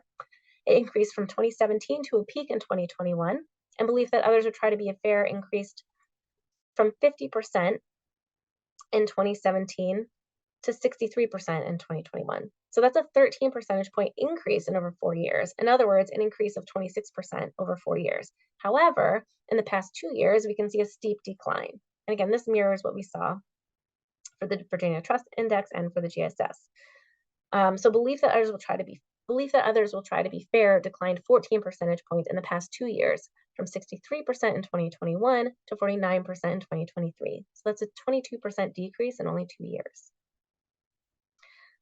The next question, would you say that most of the time people try to be helpful or that they are mostly just looking out for themselves, shows a similar trend. While belief that others will try to be helpful increased 12 percentage points in the 3 years between 2017 and 2020, it has declined just as steadily between 2020 and 2023, erasing all gains from the prior 3 years. In the past 3 years, belief that others will try to be helpful declined 11 percentage points, from 60% in February 2020 to 49% in February 2023. So that's a decrease of 18%. And finally, the last question about trust in others and the belief that most people can be trusted. Specifically, generally speaking, would you say that most people can be trusted or that you can't be too careful in dealing with people? Across all years, the majority of survey participants believe that you can't be too careful. That's the middle bar on the graph. The percentage of respondents who believe that others can be trusted has always been in the minority, hovering between 30 and 40%. This metric reached an all-time low of 33% in 2022. Finally, we can end on some good news, and that is that this metric increased back to 41% in 2023. So to summarize what I have shared today, over 50 years of US data points to a relationship between trust, economic growth, and better public institutions. Therefore, increased trust can lead to economic growth and better public institutions. Trust in others among Northern Virginians mirrors national and state trends. Recent trends have likely been impacted by the COVID-19 pandemic, as seen in the Virginia Trust Index. In Northern Virginia, belief that others will strive to be fair and helpful has declined in recent years, particularly since the start of the pandemic. The majority of Northern Virginians, like the majority of Americans, believe that you can't be too careful in dealing with people. In Northern Virginia, belief that others can be trusted reached a 5-year low in 2022, but increased slightly in 2023. And finally, at the Community Foundation in Insight Region, we believe that all of us in Northern Virginia can shape future trends in social trust.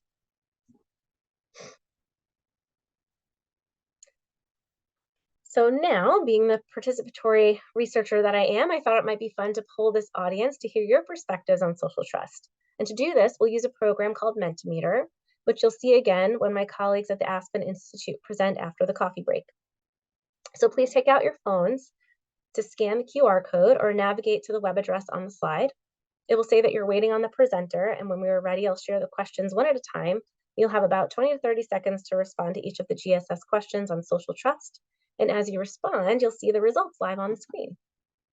So we will try that out. I'm going to pause for a minute while you all are getting set up. The QR code also, I should share. The QR code that you see on your screen is the same QR code that is in your program, which should be on the table right in front of you. And it's the same code and address that you'll use later in the program today. So I'm going to give a minute to wait and see if folks are ready. I'm going to switch slides here. Oh, excellent. This is so fun. I can see all of the likes coming in as you all are navigating to the page. I believe we have somewhere around 400 people there. So that number is going, we are in 116. I'll give it a minute for more people to join. Let's see. And maybe I'll get a cue from my team about when I should start going through the questions. Maybe, okay, great. All right, so I'm gonna move into the first slide now. Thank you for all the thumbs up there. So here's the first question. Do you think that most people would try to take advantage of you if they got the chance, or would they try to be fair? Wow, look at this. Try to be fair is growing. That's pretty exciting. Maybe something about the folks that we have in the room today, inspired by hearing all of the talks. Or maybe this is just new data that trust in Northern Virginia is actually changing since November 2023. Great. Well, it looks like it's slowed down. So it looks like we have 77% try to be fair and only 23% think that others would try to take advantage of you. Very exciting data. All right, I'm going to move on to the next question. Would you say that most of the time people try to be helpful, or that they're mostly just looking out for themselves? I imagine there's a lot of helpful people in the room today who are showing up for this event. So it looks like try to be helpful, 74%. This is giving me great hope for Northern Virginia. And looks like we got about 28% saying that most people would look out for themselves. All right, I'm going to move on to the last question, which is, generally speaking, would you say that most people can be trusted, or that you can't be too careful in dealing with people? It's such a fun social experiment here. All right, it looks like numbers are still coming in. Maybe this is a harder one to figure out. It looks like it's closer to 50-50 here. All right, so we got 57% say most people can be trusted, and about 43% say you can never be too careful. I think this means we have a core group of people in the room who are gonna lead the charge for improving social trust in Northern Virginia. Very optimistic group and very trusting group that we have here today. So that's really exciting to hear. All right. Well, I'm going to flip back to my other slide. That is the end of the poll, and just share with you. Just to say thank you again for your time today. I'm happy that we now have all of this data, new data set on Northern Virginia from that polling. I hope you enjoyed and learned something new today. My contact information is here on the slide if you'd like to reach out to Insight Region in the future. So thank you again for your time. I will stop my screen share.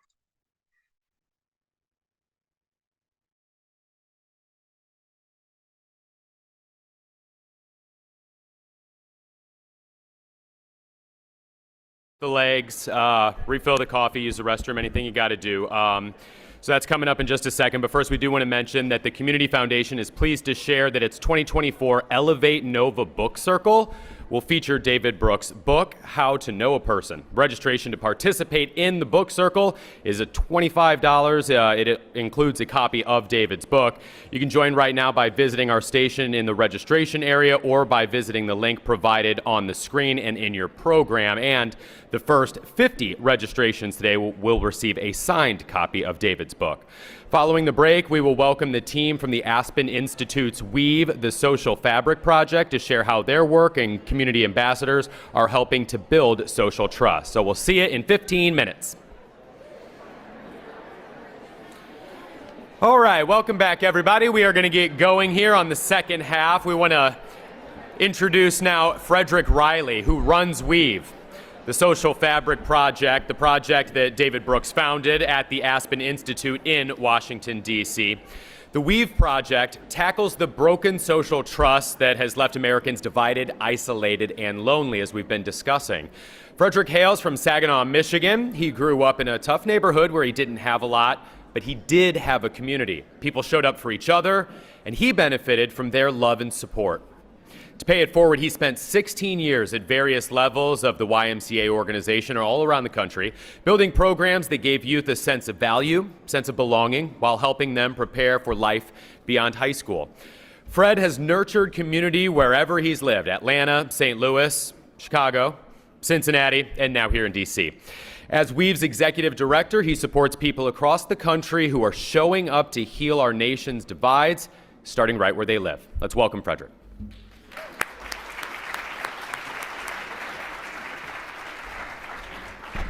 So good morning. It's good morning. I grew up in a Black Baptist church, and so when you say things, it's call and response. So I just want to make sure you all are ready for that, okay? And I do well with oohs and ahs and amens, and so if I say something you like, I want you to do that. Yeah, see, perfect. See, you're already catching on. So I had a real long talk prepared, but David I think he must have come to my last gig and copied my notes, and so he's given half of it. Denise did as well. So I'm gonna hit a couple of key points, and then I'm gonna open it up so you can hear from some of the really important people, some weavers that we have with us today. But I should pull out my phone. I think I left it on the table to take a picture of the group so I can show my mother that about 300 plus people got out of their beds this morning to hear from me. You all are really good liars. I know you came out to see David this morning. His nickname in our group is the Beyonce of weaving, because David can pack out a house, but just like Beyonce, he is really passionate about the work that we do at Weave, but more importantly, passionate about the weavers in the communities all around our country. You know, when David founded Weave, he founded Weave because he was writing about a lot of doom and gloom. And I don't know how I would be sane if I was writing about doom and gloom every week, right? Because he writes for multiple publications and he writes books, but he's writing about doom and gloom. But he came to the Institute and said, I'd like to do something about the doom and gloom that I'm writing about all around the country. And so when Weave was founded, we went on a tour around the country, and we would do 4 things. We hired some researchers, and we would call into a community, and we'd ask a couple of questions. Who do you trust? Who shows up for people, and who is the leader in your community? And we would hear the same people. We would go in and host a dinner, and we would sit at a table and host a dinner, and these folks sitting around the tables, you know, I know there are a lot of elected officials here, but none of them would hold elected office. They would be a lady who just decided it was up to her to feed kids after school, so she started making sandwiches to make sure that kids had a meal before they went home. Or it's a person who ran a coffee shop who said, I have extra bagels at the end of the day that I was just throwing away, and I want to make sure the homeless folks get a meal. Or folks like the Sisters of Watts. These folks are just showing up because they saw a need. And we recognized pretty quickly that we had a groundswell of people who were quietly knitting together the social fabric of their community. And our role pretty explicitly had to be, how do we support them in this journey that they're on? I want you to think for a second about trust and how you come to trust things, right? You come to trust things in a bunch of different ways. Either somebody enters trust. I have a brother who spent 16 years in the Marines, and he came home with a 3-year-old daughter and his wife, and the 3-year-old was so afraid of me. And I'm like, it's my twin brother. How could you be afraid of me? This is my brother. And so my brother sat next to me and he hugged me. He goes, do you trust? This is my brother. You should love him too. And pretty soon she warmed up and she cuddled up next to me. And now I'm the favorite Uncle Poo Poo. But my brother had to broker that trust. And then trust is shown and trust is given. And so people in communities around the country are just showing up. And when people just show up, people begin to trust and they dial in. FEMA, we had a lot of stats today, and so I won't bore you with any of the stats, but FEMA says that neighborhoods and communities don't recover from natural disasters when people don't have trust and when social cohesion is down. So I want you to think about it for a second. We had out a lot of stats, but I want to tell you some real human things, right? A tornado comes to your neighborhood. You and your neighbors in a 4-block radius don't talk to each other. You don't trust each other. You believe this person voted for Trump and I don't agree with them, and so I hate them. And then the tornado comes through and I'm outside banging on your door with a flashlight to give you some help. Do you open the door? You probably say yes right now, but in your sane mind, right in your house, you say no. And so neighborhoods don't recover when there's no trust. And so we have to figure out how do we pit people together on these humanistic things that we share versus these really asinine things that are different. Weave does a couple of things. Because we recognize that these weavers around the country are working on these really complex issues, and folks understand how to do this, we started an online resource, a hub, so we can connect weavers from Chicago to Albuquerque together. They share resources, they share stories, they pat each other on the back, but they also help to connect each other with resources. Connected to that is also a training hub, because we believe they should have facilitation skills. They should also know how to talk about their work, and they should also be able to give talks about it. So we connect them with tools and resources so they can do their job better. One of the really cool things that we've also done is we figured out that a lot of these people are doing this work for gratis, meaning they see a need, they decide to step in. And so they said to us in a study, we can't raise money. We don't have we can't complete sometimes the really complex narratives for a grant proposal. And I've completed 50-page proposal to get $25,000, and that's absurd. So if you're a funder in the room, I just want to tell you, you got to lower this a little bit for the people who are doing the really great work. So we started raising money to ensure that we could get cash in the hands of people who are doing the work in communities. It's a project called Weaver Awards. It's some of the coolest work I've seen happen around the country. I have a quick video I want to show about the work that we're doing in Baltimore and Wilkes and a couple other cities around the country.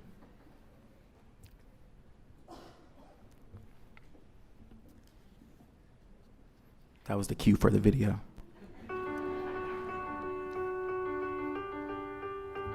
America is really shaken up right now.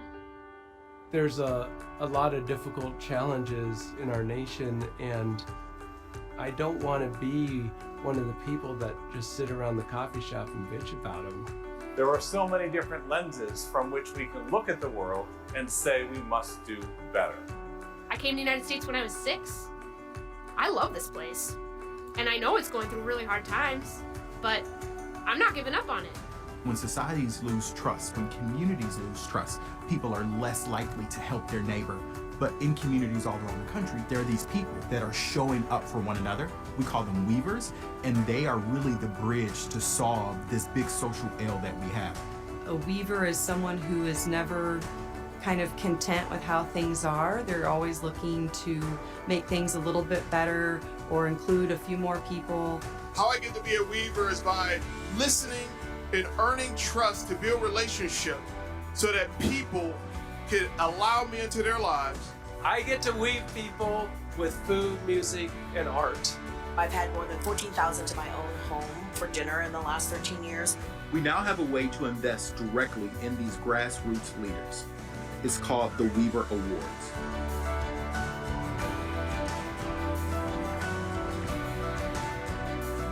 The people who are doing the work are the people who sometimes get overlooked, folks who don't get an opportunity to apply for a grant to the big organizations.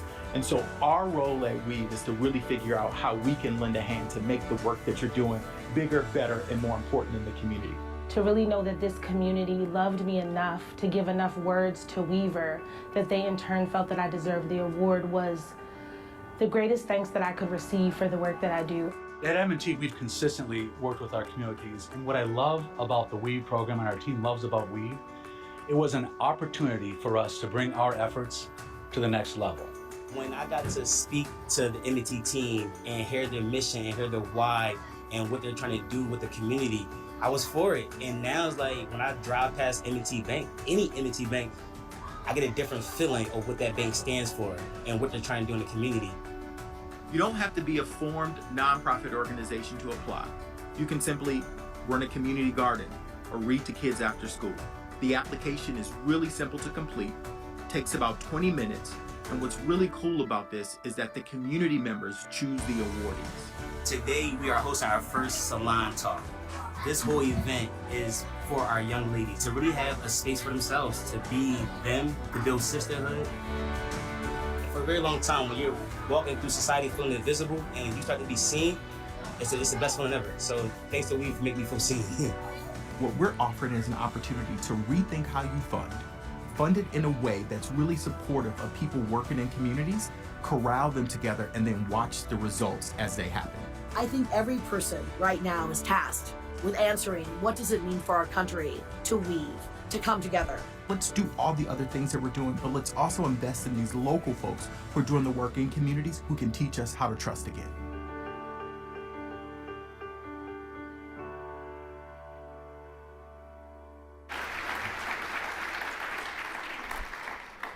I always feel like I look like I had a stroke in that video, so I always hate it. So not only do we connect them, we support them, we also lift them up in their communities. And so one of our final strategies is like, how do we create this new culture of a different type of volunteering? I think when people think of volunteering, you think of being on an assembly line at a food center and you are putting mashed potatoes on a plate. But we think that weaving opportunities really build out the mutuality of the folks receiving the aid and the folks delivering the aid. And so we launched the Weaver Network last year with the Points of Light Institute. They had about 50,000 volunteer opportunities around the country. We layered a lens on top to figure out which ones are in neighborhoods, they're relational, and there's a mutuality. So we have about 9,000 different opportunities from coast to coast. And so there'll be an opportunity later for you to register if you have a weaving project in your community to get other folks connected to it as well, because we recognize not everybody is going to form their own community project. We also launched a speakers bureau because we believe that you should not be hearing from me on this stage. You should be hearing from the people who are actually doing the work in communities. I work in an ivory tower, and I think it's important for people to hear the story from the people who are actually on the ground doing the work. You'll get a chance to do that in just a little bit. And so we launched a speakers bureau where we train our weavers, we pitch them, and we have placed them on stages like South by Southwest and the Aspen Ideas Festival. We make sure that people are hearing the stories of what's happening in neighborhoods in a different way to connect with people in community.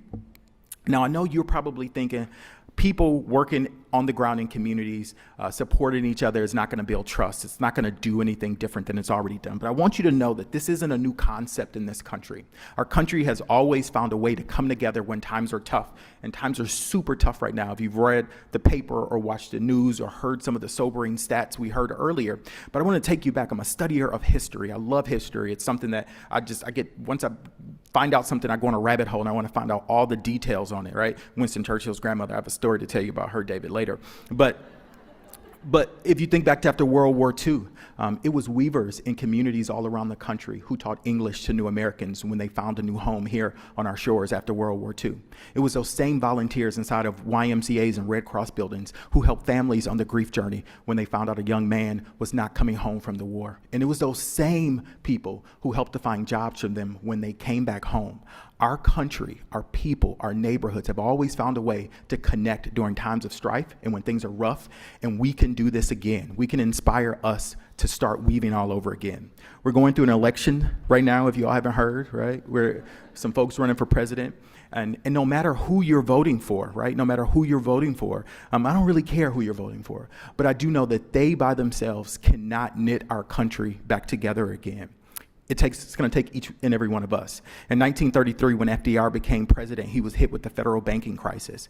And so his first week in office, he enacted some laws, bullied them through Congress. They saved banks.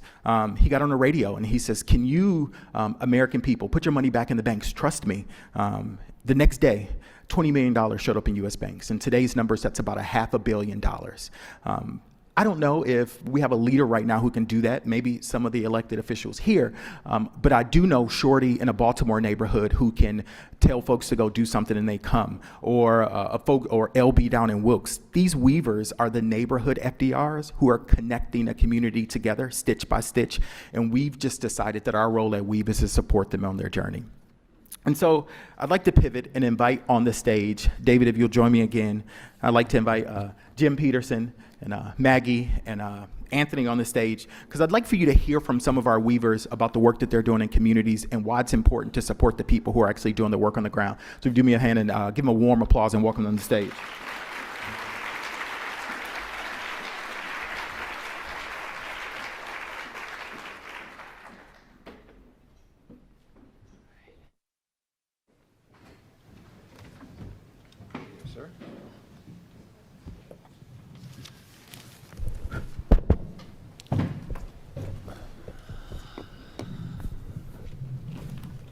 So thank you all for joining me.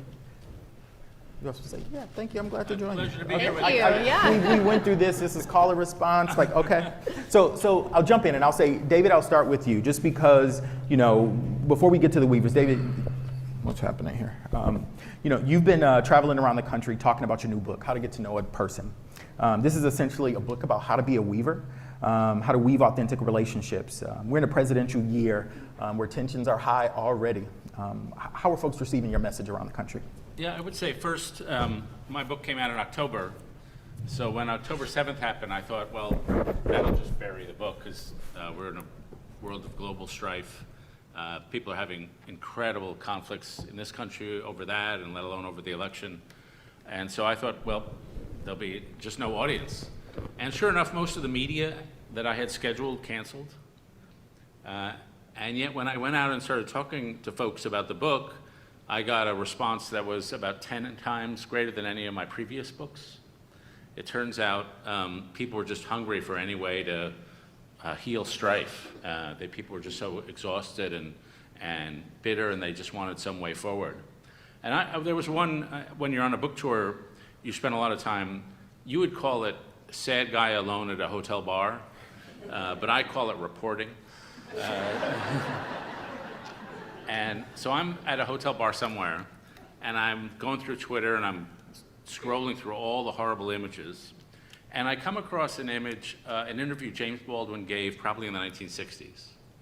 And he says, there's not as much humanity in the world as you would think, but there's enough. There's more than you might imagine.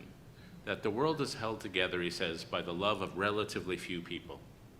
And what you have to remember as you walk down the street and you see somebody, you have to remember that person could be you. That saint could be you, that monster could be you, and you have to decide. And so when I saw that video, Baldwin went through a lot of hardship in his life, but he refused to be dehumanized by it. And the phrase that leapt to my mind as I was watching that little Twitter video was a defiant humanist. And so I think we're called upon in a moment like this just to be like James Baldwin, just to be a defiant humanist, not to give up on people, even though it may seem like some days that's what you want to do. Thank you, David. Jim, thank you for joining us. And I won't read your entire bio, but you've been a business owner for a couple of decades. You've worked for the mayor's office, and you now serve as the vice president of small business ambassador for M&T Bank. And you worked with us as we founded Weaver Awards our first year, and you all have been helping to support us for the last 3 years. And what makes that part of M&T Bank, the community engagement part, so important? You're a large bank, and what makes this important? Yeah, we are a large bank, but we are a regional bank. A lot of people forget that. Those in our footprint forget that we're a regional bank, but we operate as a large bank. But at the same time, at the heart of who we are is a community bank. And what that means is that, by definition, our decisions are made locally. Even though our headquarters is in Baltimore, our decisions on our lending and who we participate and partner with is made locally. You met Augie.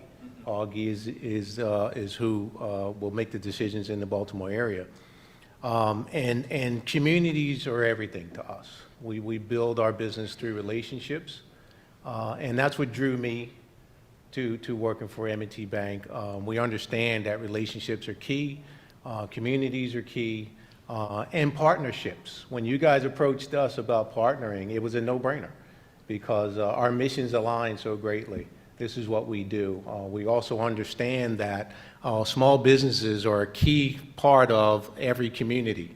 And we are the #1 SBA lender in the Mid-Atlantic because we understand how crucial that is. And when you think about small businesses, 99% of all the businesses in Maryland are small businesses. 49.5%, I'm sorry to give more data, but 49.5% of all the employees in the state of Maryland work for small businesses. Right? So they're crucial. We look at all these companies and we think they're either tiny or large, but they're all small businesses. Many of us in this room are working, if you're not working for the government, you're working for a small business, more than likely. We understand how important that is, and we understand how important partnerships is in building these communities. Now, you've been with us over the last 3 years, and I think, but you work on the side of essentially revenue side of M&T Bank, and you all have been extremely generous with us, but also a really partner, because we've thought through some really crucial details of this work. Why that? Because typically big groups like M&T Bank, even though you're a regional bank, give big checks to big groups and then walk away, but you've been a partner. But what's the impact you've seen of funding these local community weavers in Baltimore? Yeah, well, again, it's how we operate. Every employee of M&T Bank is giving 40 paid volunteer hours so that they can go into their communities and participate in what's in their heart and what's important to them. So we lead with that. And I've seen some amazing things and some amazing individuals. I've enjoyed every minute of it. I come to the bank as a former business owner. I was a business owner for many years in Baltimore, as you stated, and when I transitioned out of my exciting industry of industrial flooring, I could have pretty much done anything. And in fact, I was trying to figure out what I was going to do. And I was kicking around, and I became a SCORE mentor. What I realized is that for me, small business is the key to generating generational wealth for those individuals who come from in neighborhoods that I come from, right? Nobody's going to hand us anything. There were no endowments anywhere. There were no inheritance that I was looking forward to, and I realized that through hard work and a little bit of initiative, you can create wealth for your family, and I was able to do that, and I wanted to show other people how to do that. So around 2015, we had an incident in Baltimore called the Frederick Riley incident. Some of you may have heard of it, and Baltimore was in a real mess. And shortly thereafter, the mayor's office reached out to me and said, "Hey, Jim, we're going to create this position of somebody that needs to go into these communities and teach them about trust and equity. Trust and equity between the folks in the community and the business owners. Because what we realize is that if there's trust there, then you have less nonsense happening." And I was also my mission was also to help folks create businesses, because that's what I do. So I've been doing that for quite some time. I enjoy doing it, and somewhere along the way, after a few years, again, what M&T does, they reached out to me. Deidre Miller reached out to me and said, "Hey, Jim, I love what you're doing. M&T wants to be a part of this." So we partnered together, and we worked for several years in these communities, creating a now nationally recognized small business accelerator called 0 to 100. And we continued to partner for a few years, and then finally Augie and Deetra and the folks at M&T said, "Hey, why don't you just come work for us?"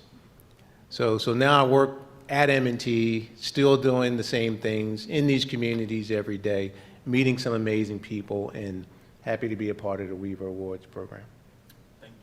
Thank you, Jim.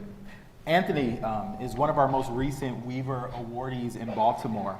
And Anthony founded a nonprofit called Evolving Minds to bring mental health to young adults in the workplace. Anthony, you started weaving in college at the University of Maryland because you were feeling disconnected. Right now, young people are at the top of the list of this disconnected group of people. It's one of the other crises we're facing right now. And so tell me about the challenges that brought you to this work and what you're doing with Evolving Minds right now. Yeah. So you can feel my heart pounding in my chest. It's fine, you're just talking to family. The challenge for me as a young person was that many of my friends and young people are in crisis. And my story begins in crisis. Sophomore year as a student at the University of Maryland, I experienced a severe panic attack when I was driving around campus. And I became so overwhelmed in my body. I can feel this tingling, this vibration, this nervousness in my hands in this moment, but it was maximized in that moment by 1,000. And I just slammed on the brakes. I jumped out of the car, and I crumpled to the ground. And I felt like I was dying. I couldn't breathe. I was hyperventilating. And my friend, not knowing what to do, called 911, and the ambulance rushed me to the emergency room. I have so many stories that I could share with you all today, so many. And I know that each and every one of you in the audience have a story as well. My roommate was depressed at times and didn't leave his bed or his room. My childhood friend that I went to university with, he withdrew and never came back. I had a close friend that I co-founded our student organization with. We built it over 3 years. In their sophomore year, they contemplated taking their life in the dorm room. We were living and breathing this reality on campus, this crisis that no one was calling a crisis, right? It wasn't named yet as an epidemic, the youth mental health crisis. And our university wasn't providing adequate support at the time to support the vast need of students that were in crisis. So we launched a mental health advocacy campaign to raise awareness. We posted, and we launched it in the dead of night. And we posted thousands of flyers all over campus. And in bold red, the title was, "Terps are in crisis." And we had 3 bullet point statistics on the flyer. And we posted these everywhere, on the ground, on trees, on buildings. 1 in 3 Terps are too depressed to function. 1 in 3. Tens of thousands of students. 42% of students that withdrew from the university, the primary reason was mental health. And students were waiting 30 or more days to see a counselor at the counseling center. And we heard this again and again as we were building trust within our student community over many years, that they needed help, but they couldn't access it. And that ultimately launched our movement, #30daystoo-late. The next day, the campus woke up, and we woke up our university.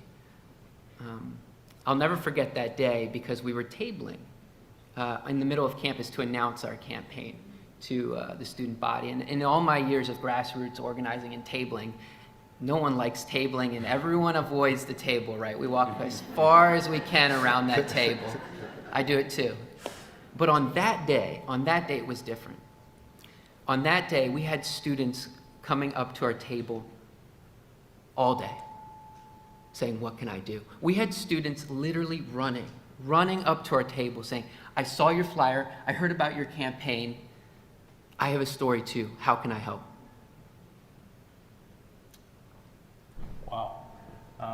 There's a growing theme with the Weavers we meet around the country. They all see a need and jump in, and some of them are personally affected by it or driven, and because they're personally affected by it, they are driven to help solve for it. And so, Anthony, this past year, you were one of our now to date 70, we've hit a number of about 70 Weaver awardees around the country, and we've given away, not given away, we've supported in terms of Michael, my comms team, is going to say I can't say a number that's larger, but I would say almost $400,000 to these local groups around the country where we give a small seed funding for them to deepen the impact in their community. So what has it meant for you to be recognized as a Weaver awardee and to be funded to continue your work in Baltimore? The recognition, I'll tell you, the day I got the email, I was smiling. I was smiling so big. I was walking around my neighborhood and just, I had this huge smile. I felt deep validation and hope. I felt hope because it wasn't just me that was awarded, right? There's 19 other awardees. There's Weavers, right? A community of Weavers all over Baltimore and hundreds and thousands all over the country. And to be connected with that personally fills me with a deep meaning and purpose and belonging. Yeah, can I ask you a quick question?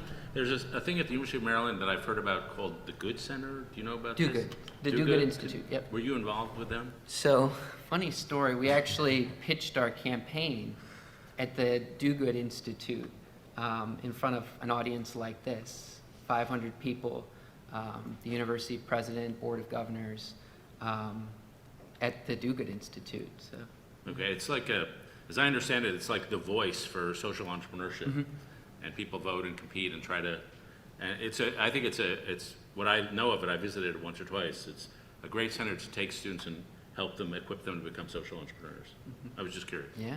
Thanks.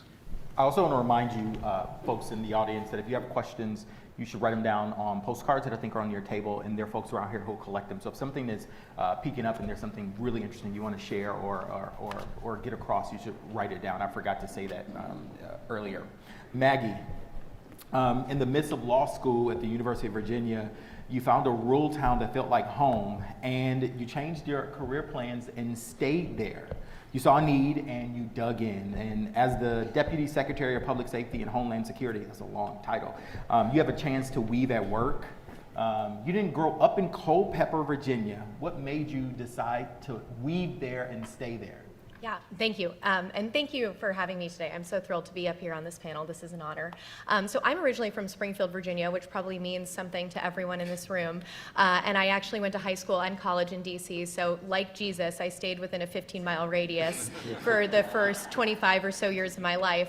And at that point, I went out to Charlottesville. I was at UVA, and I really was motivated in law school to make a difference. I wanted to contribute. And my third year, I ended up doing a clinic, which is essentially an internship, and I got placed in Culpeper, Virginia. And I literally emailed the organizers of the clinic, and I said, I think that you've made a mistake.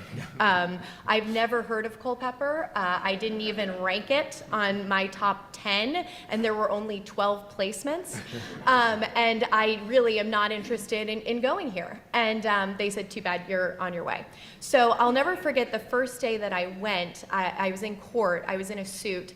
And you know, a woman in a suit in some of these small communities really stands out to people. And I remember we went to a diner for lunch, and the two men that I was with ordered the regular. And I was like, I have been punked. Like, this is a movie set, and this isn't real. And I don't know if it was my age or my time in life, or if it was something special about that place in particular. But I do sort of feel like some of these small communities just serve you up a sense of place on a platter. When you're there, and especially when you're doing work within the community, you get to know so many of the community members. You know, it's like being embedded on a block in a city. And because of that, and because of where I was, I felt like I could have this tremendous impact in this place. And I felt like I got to know it, and I felt like it gave me sort of a proverbial hug. It was a community that I was looking for. So I don't know if it was the right place at the right time, but I'm still there today. So that's amazing. What was the need you saw in the community, and what made you think that you should be the person to dig in to help solve it? Definitely. So I'm a little different than a lot of other weavers in that, you know, this is not, weaving is not my 9 to 5, it's my 5 after. And so that's an important thing to do, though. So. Thank you. But, you know, I remember this one day, I was a practicing attorney, and I was in juvenile domestic relations court, and I was prosecuting a family member assault and battery. It was a husband and wife. And I had spoken to the wife beforehand. She did not want to testify, and this is very commonplace, unfortunately, in our system. And I made her testify, and she cried, and her husband went to jail. And I walked out of court that day, and I felt terrible. I was like, I went into this job to do some good, and everything that came out of that room was bad. Every piece of it. I didn't win. No one was a winner in this scenario. I felt horrible. She felt horrible. Her husband's in jail. It just felt like there had been no good out of that scenario. So, you know, in these small towns, I know someone earlier mentioned Walmart. You know, I kind of had this fear that I was going to be walking around Walmart and people were going to point me out and say, that's the girl who put me in jail. And I didn't want that to be a salient fact about me. I wanted to contribute good to the community. And so I sort of looked at different organizations. You know, there's not really soup kitchens or anything. These traditional concepts of volunteering don't exist in communities like this. And instead I found something called the Culpeper Literacy Council. And I reached out to them and I asked how I could help, and they said that I could teach English to new citizens. And I paused, and I don't have the patience to be a teacher. That's certainly why I went to law school. And math, I'm very bad at math. But I think my microphone just cut off. Oh, okay. But anyway, so I asked maybe if instead, you know, I could use some other expertise, things that I felt like I knew and I was good at, which was citizenship, the civics test. And they said that they had actually had this at their center years ago, but that I was welcome to bring it back. So I put a lot of time and effort and work into putting together this curriculum and setting up the schedule and reaching out to the learners. And in my first class, there was one learner, I'll call her Ria, and she was from Jordan. And she was so diligent. I mean, we would meet every single week after class. We would go over all of the questions. I sort of developed all these different ways to remember different things, and she had flashcards and I would quiz her on them. And she passed the test. She took the test, she passed it. Now, there is this very special ceremony, a swearing-in ceremony that takes place every year on the 4th of July at Monticello. Wow. And they swear in approximately 100 new citizens, and they select them very carefully, actually. And because this is such an honor, they give every new citizen just 3 tickets of people that they can bring with them. And Ria was selected to be sworn in as a citizen, and she invited me to be one of her guests. So I arrived at Monticello on the 4th of July at like 7 in the morning, and it was already, you know, a cool 98 degrees. And you're sitting on the lawn of Monticello, so you really are getting the sun. And she also brought her husband and her son. Her husband was a truck driver, and they had relocated to Culpeper recently. And it was the coolest experience. I mean, sitting there watching these people take the oath and seeing someone who I had this personal relationship do it, and we all got a photo afterwards. It's probably one of my favorite photos, but that moment was just so far beyond any success that I've had in the courtroom, and it stuck with me. And so I'm really proud of the work that I've done, and I would recommend it to anybody, but it's just a skill set that is completely different than anything that I do every day at work, and it's been a gift. Wow. What it sounds like is that helps to sustain you at work by doing that as well. Definitely. Yeah. And I've never seen her in the courtroom. Wow. So. That's wow. David, I'll pivot and I have a question for you. And so, you know, as you've been writing about the crisis that are happening, the multiple ones that are happening right now, everywhere I go, by the time we get done and try to head out the door, there's somebody says, but what can I do? You know, I'll sign up for your newsletter. I want to do this, but how do I go outside of my back door and do something different? And so what kind of advice would you give folks, whether they are in rural Culpeper or Alexandria?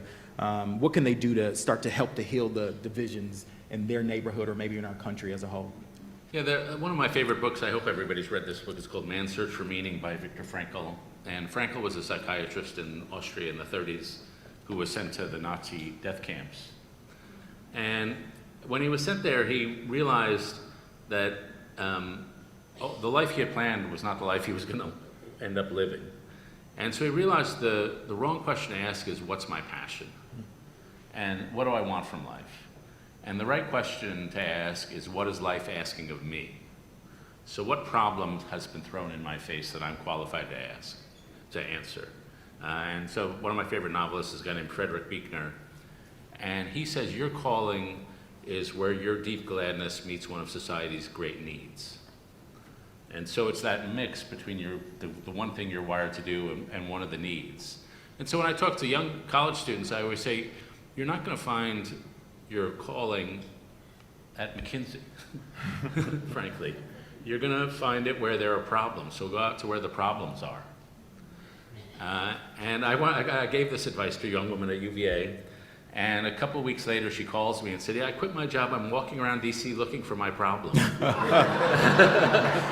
I'm like, don't take me that literally. Like, found a lot, huh? But I do think, and so I have a friend named Fred Swaniker, and he says, when you're out there looking for your problem, you have what he calls your moments of obligation, where you see a problem and you think, this is my moment of obligation. And he says you should turn down 90% of those moments. And he says, the way I think of it is I have 3 criteria for my moment, which is 1, it should be a big problem. That most of those people in this room, we've been well educated, we have talents, and so it should be a big problem. 2nd, it should be a problem that all your life has prepared you for. That's something in your background, what you're doing, your experience at Maryland, your life should have been prepared you, and it should be the kind of problem that keeps you up night. It shouldn't be something that's not part of your identity, intrinsically who you are. And so I'm about to tell you, so I gave you Fred's advice, I'm about to intimidate you by telling you what Fred has done with his life. So Fred grew up across Africa His mom had a school, and when he was starting at 16, he started teaching in the school. Came and studied in the United States, and he realized that my problem is that there's not enough opportunity in Africa. So he started a high school in Africa. He thought, I'm qualified to do education in Africa, called the African Leadership Academy, which is in South Africa, but gathers students from all across the continent. And then he said, we don't have enough universities, so I'm going to start 10 universities. Now, starting 10 universities seems like a kind of big endeavor. He's already started 7. He's raised, I don't know how many billions of dollars. They're in Mauritius, they're in Kenya, there's one in Nigeria, they're spreading out. And so that's a pretty audacious problem that he solved. So we're not going to all be Fred Swanekers. But he's sort of a model of pick the one problem that really calls upon you. And the one thing that your one magic trick. I mean, it's the final thing I'll say is, I found it really helps to define your gift narrowly. Like I talked about being a writer, but I'm not just any kind of writer. I have one magic trick. I can take lots of data and I can synthesize it into a story. That's my one magic trick. Unfortunately, AI is really good at that too. So. But so, you know, what's the thing when you're doing it, you feel most alive? And then how do you apply it to a problem? I got nervous for a second. You said Fred, and then looked right in my eye, and I thought you were going to tell my story. And I was like, I haven't founded a school in Africa, but okay. So I have probably one more question for each of the panelists, and then we'll open it up to some of the questions from the audience. But, you know, Jim, speaking to those who are in businesses or big corporations, what's the role of business in building trust in local communities? Oh, it's critical. As I mentioned, how important small businesses are. They're the foundation of every community, right? We depend on those businesses to support us and for employment and to take care of our communities, and that's why we're there. And I saw firsthand again when I was with the city, and they brought me in after a lot of chaos and mess had happened, and I had to go out and speak with these individuals, and it was very clear. You can stand at the top of a block and look down the block at the businesses, and you see, this one's torn up and that one's torn up, but they didn't touch this one. And then this one's torn up and that one's torn up, but they didn't touch this one, right? And as I spoke with these business owners, it was very clear that the business owners who had trust from those communities, they were untouched. Wow. Right? There was a clothing store right in the heart of everything in West Baltimore named Cashland Clothers, and the owner was John White. And I was talking to John, and he was like, yeah, I was here all night, and I ran down here, but nobody touched my store. I said, well, why do you think that is? He said, because they know me.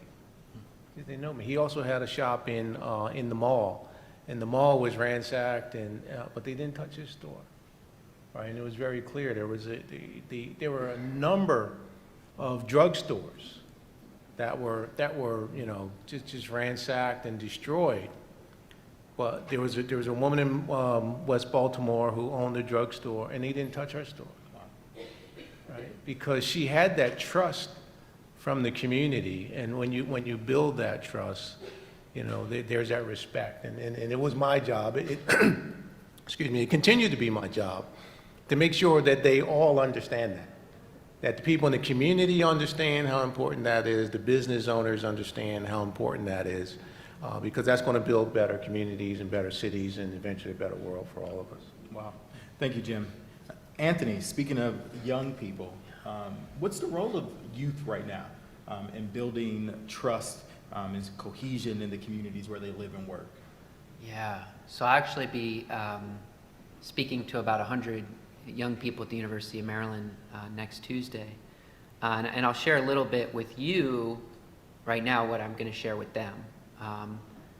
In the U.S. Surgeon General, Dr. Vivek Murthy, released Our Epidemic of Loneliness and Isolation Surgeon General Advisory, one of the most important reports that I've ever read in my life.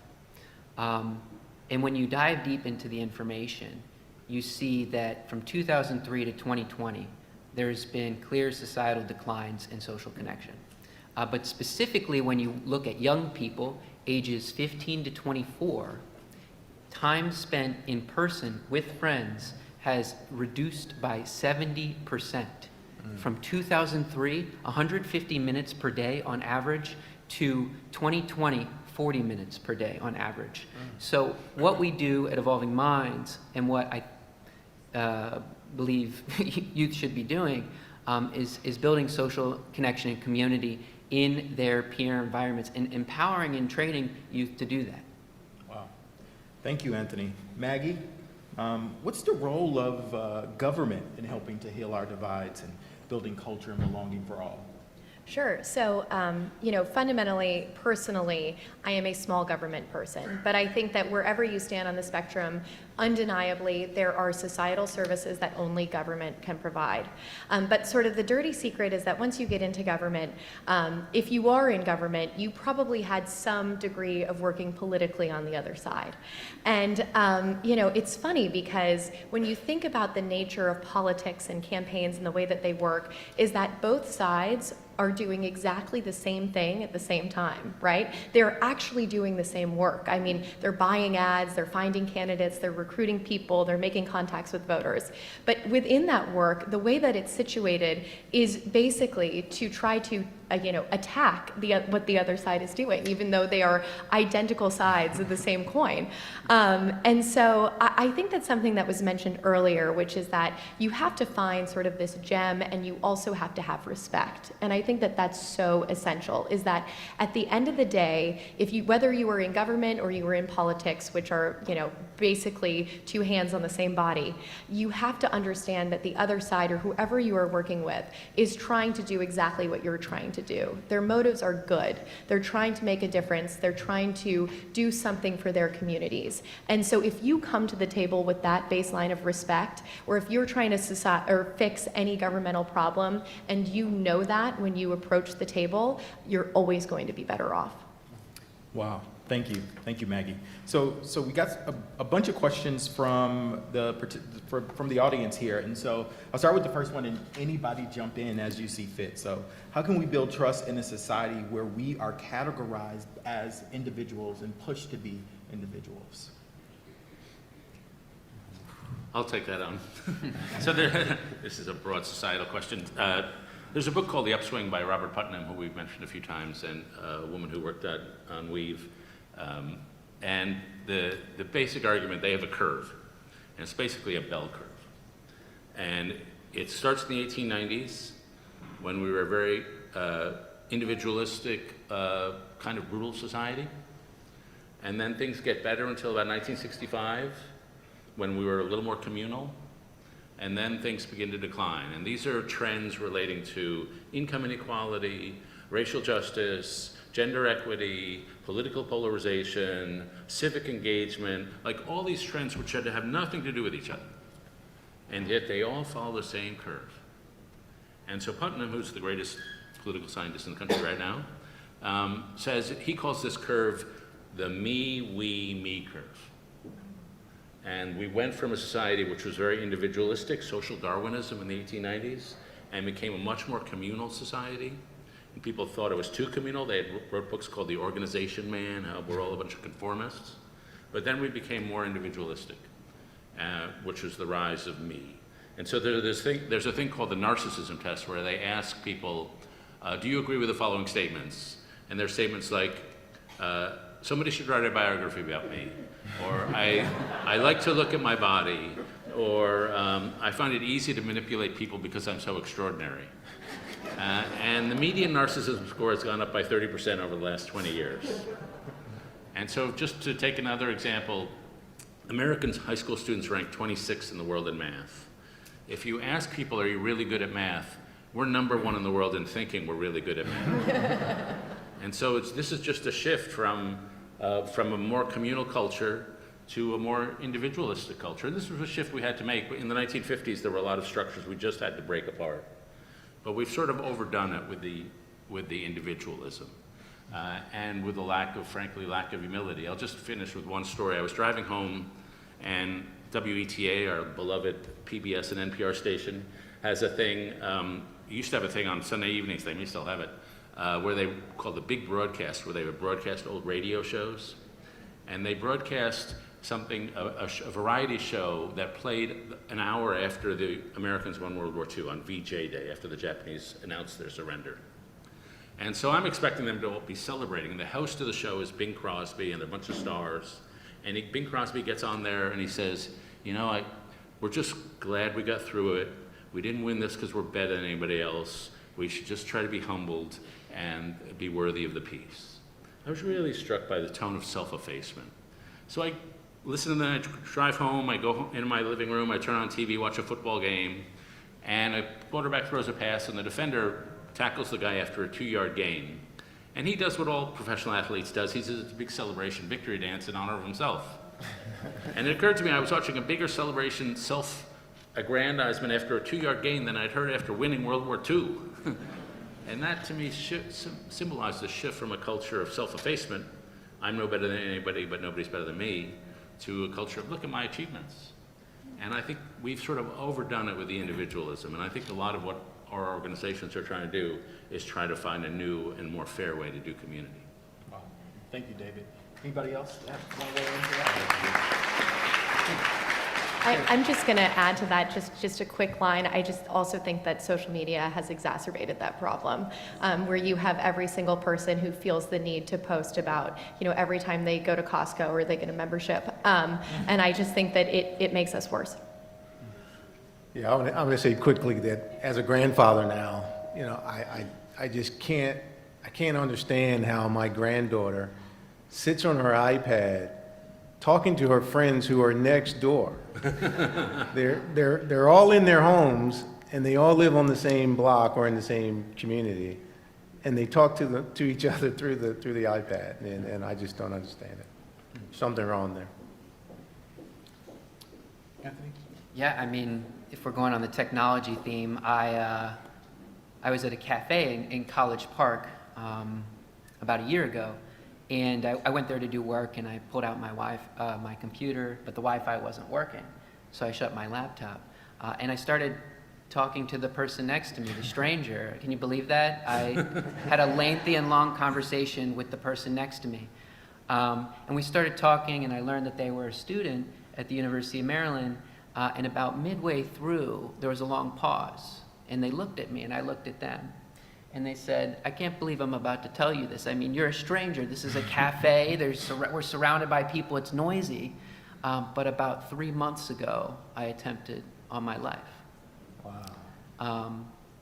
And the reason why I share this story in this moment is I think that we can build trust in each and every moment where we are, especially in cafes and grocery stores. Wow. I tend to think that once we become less individuals, we find more of a home in the connectivity of others, and we find that we have way more in common than we have separate. And so I'm a huge proponent of that. I just think we do too many things alone. This next question says, what's the role of spirituality? And maybe they also mean church.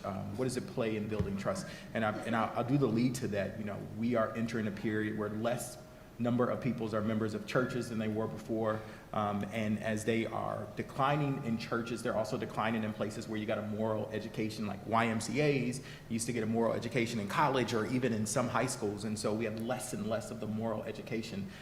So what's the role can spiritual organizations play in building trust? Well, for me personally, that's how it all started for me. I recall being a little kid playing in the street as we did in Philadelphia, and one of the church leaders, there was a church on the corner of our block, and they would come through and they would you know, just ask us, what do we need? You know, can we help you? And of course, as kids, we always said, well, we want candy and we want to play sports. So they helped us put together a baseball league. They did. We call them block parties, but they would block off the street and show movies and things like that. And after school, we could go there and get a meal and study. And they were just there for us. And that started it all. You know, as I got older, I always remembered that and just knew that, you know, somebody did that for me, and I'm obligated to do it for others. So that's where it started for me. Yeah, I would just say the decline of church attendance has been a social catastrophe. And I say that I'm a person of faith, but I don't necessarily think people of faith are better humans than others, which is a mystery to me because we talk about being good all the time, but we don't necessarily behave better than other people. So I don't think it's necessarily the religiosity. I think it's the congregation. It's being part of a place where you go every week. And it's also part of a congregation being part of a tradition which knows a lot about human nature. And so if you have a lot of friends and you lose a child or a spouse, your friends may show up for you. But if you're part of a congregation, the church knows exactly what to do. And the church has a lot of wisdom, or a synagogue. So if you lost your spouse of 50 years, it's not obvious that the thing you should do for the next week is host people at your home or go to a party every night. And yet the Jewish Shiva ritual, where you're really either hosting or going to a community gathering every night, is a brilliant act of human psychology, because it gives the grieving person something to do, like cut up casseroles, and it surrounds them with people every night. And the rule at a Shiva is you can talk about the dead or not talk about the dead, it's up to you. But it's just that art of showing up and then doing practical things. I have a friend who lost one daughter and almost lost another in different accidents. And I was asking her about the way people showed up for her. And she said, "You want to know the best thing that happened since I've been nursing my other daughter who recovered? Was that somebody came to our house and helped to feed us and brought us some food. And then they went to the bathroom and they noticed we didn't have a shower mat in the bathroom. So they rode out to Target, they bought a shower mat and they put it in the bathroom. They didn't even mention it. They just did this thing. And it was exactly the kind of practical help I needed at that moment. That was the best way they could have possibly have shown up for me for that moment. And just an organized system of mutual support that congregations have, the loss of that has just been very harsh. So I want you all to convert to some religion. Now, I should say that my love is doing what Fred and I do together, but my day job is being a journalist. And what I do is I occasionally get government officials to talk to me and I interview them. And unfortunately, a government official who I've been trying to reach is available at noon back in DC. So I'm gonna have to leave a little early. So I apologize for that. But just like Beyonce always gotta make but I've been moved by what you all said, and Fred, it's often a pleasure to be with you. Always.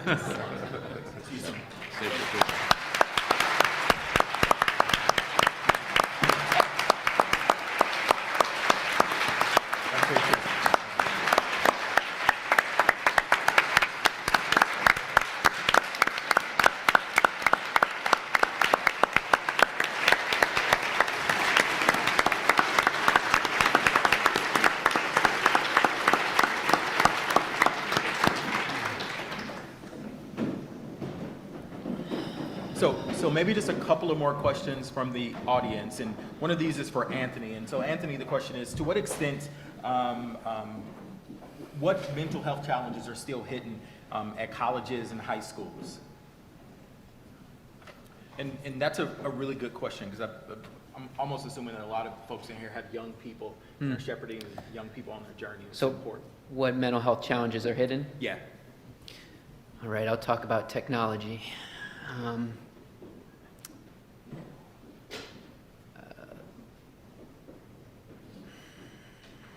I involved with another organization, and we do week-long silent meditation retreats for teens and young adults during the summer.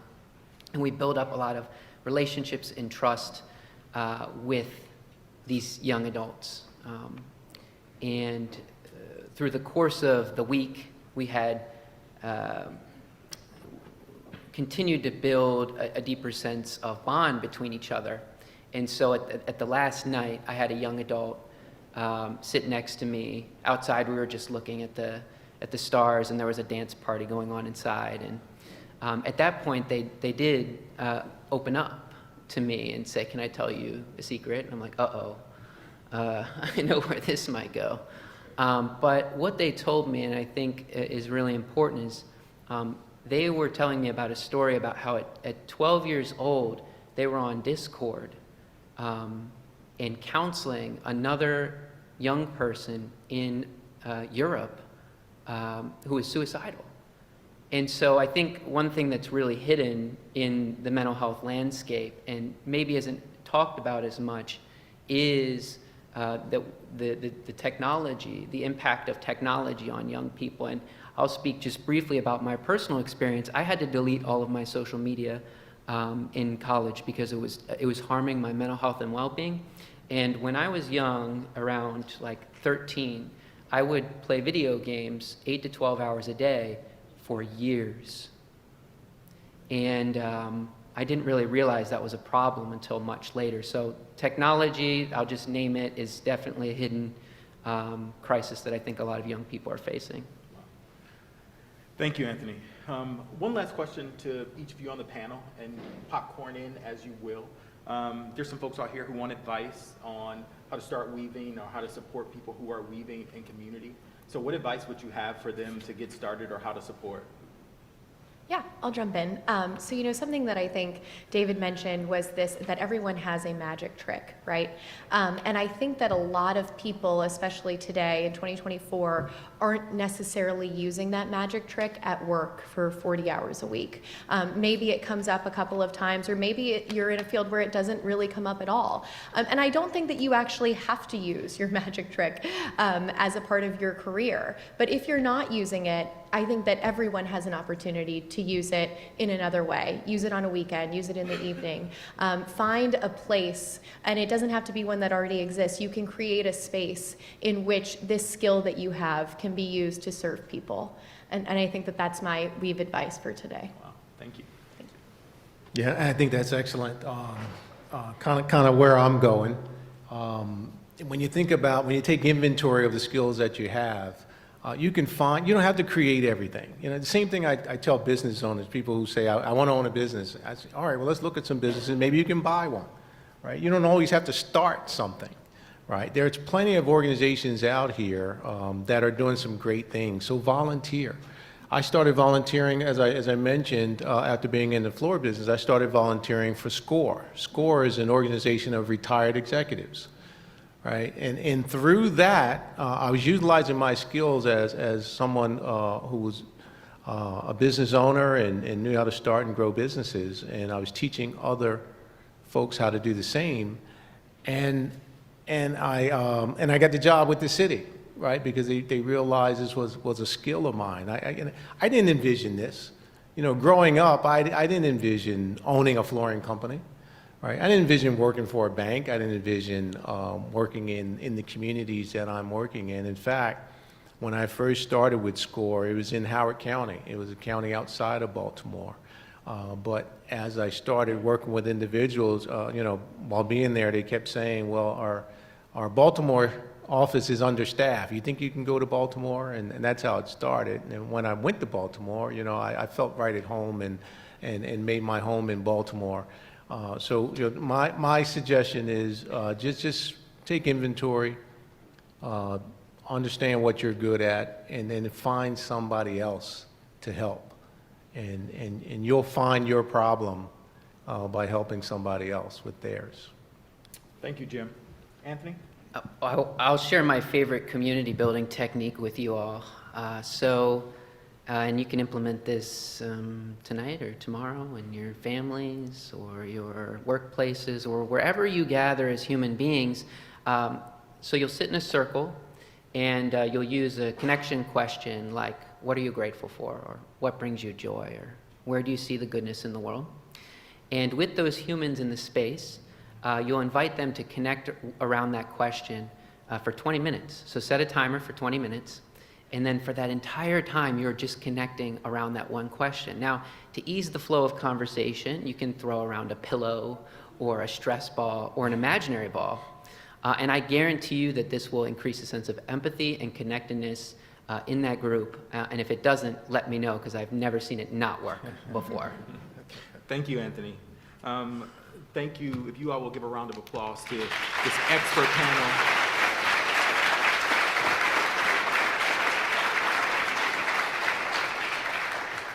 Thank you so much for sharing your wisdom and your skills and just a passion for how you weave together communities all over the DMV. We appreciate it. Thank you, Fred. Thank you.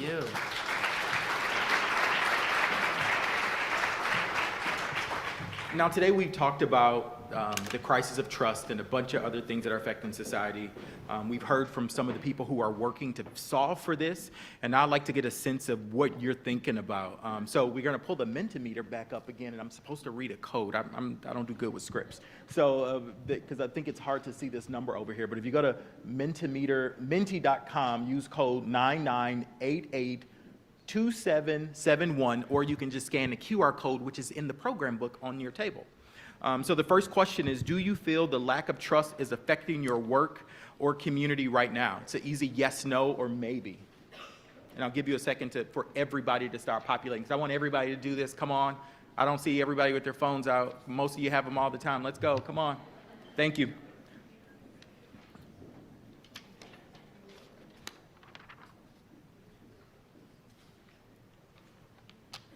Oh, wow.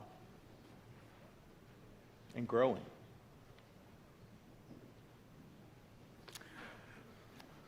The next question, who are the people in your community who are the weavers, the most trusted? It could be a person or a category of people like neighbors or teachers. If you type in just a word or two, I'd love to see what the word cloud comes up with afterwards.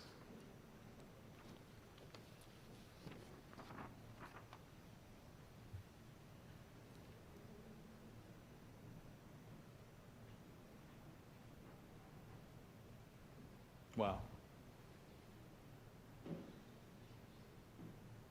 Wow. Black moms, okay. Dogs, okay.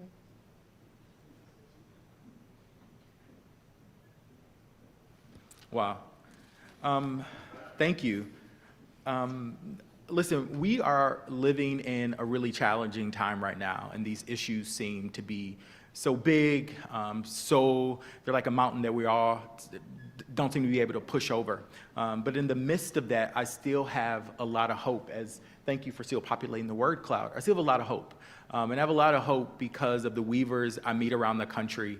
And these people are like Mrs. Smith, my 5th grade teacher, who thought I was brilliant and told me I was going to be the president of the United States one day. And so when I was leaving her 5th grade class, she paid the $75 and drove me to the test so that I could be placed in the Gifted and Talented program. I will never forget Mrs. Sharon Smith. And then my high school English teacher, Mrs. Floyd, who knew for me that college wasn't just a rite of passage like kids from higher income zip codes. She knew it was going to be pivotal in how I saw and impacted the world. And so when I was away in college in Atlanta, she would squirrel away $50 in a letter that she would send to me to make sure I stayed on course. I'll never forget Mrs. Floyd. And my pastor as a kid, Dr. Reverend Roosevelt Austin, who was a giant of men, and he was probably the most important person I'd ever met. And when I was a kid, I would stand by the door outside of his study as a junior usher, just waiting to get a glimpse, or him to put his hand on my head to say, "My son, you are important and you're somebody." I'll never forget Reverend Austin. I'll never forget the people who helped to knit together my life and set me on the track to where I am now. And there are people in your community here who are doing some of those very things, big and small. And so I'd like for you to think about, how do you support them? How do we impact their work? How do we inspire others to join in? There's a slide that we're going to put up for Weave. We're here to support this in Northern Virginia if you're interested. So you can subscribe to our newsletter. There's a QR code that'll come up. You can join our online community of weavers. You can put your organization inside our Weaver network. You can invite some weavers to our community, to your community from our Speakers Bureau. Or if you're interested in Weaver Awards, we can have a conversation about that as well. We're also going to put the Mentimeter back up because there's an opportunity, if you'd like to have some conversations about those things, for you to leave your email address. We won't show it on the screen, but there's an opportunity for us to reach out to you afterwards. You know, the crisis that we're in right now in our nation is being solved in communities. It's being solved here, but they're silent. Nobody knows who they are, and we'd like to help to amplify the work that they're doing. Thank you so much for allowing me to be here with you today. And I have the privilege of shutting up, but also inviting onto the stage the new president and CEO of the Community Foundation of Northern Virginia, Miss Renée Yancey.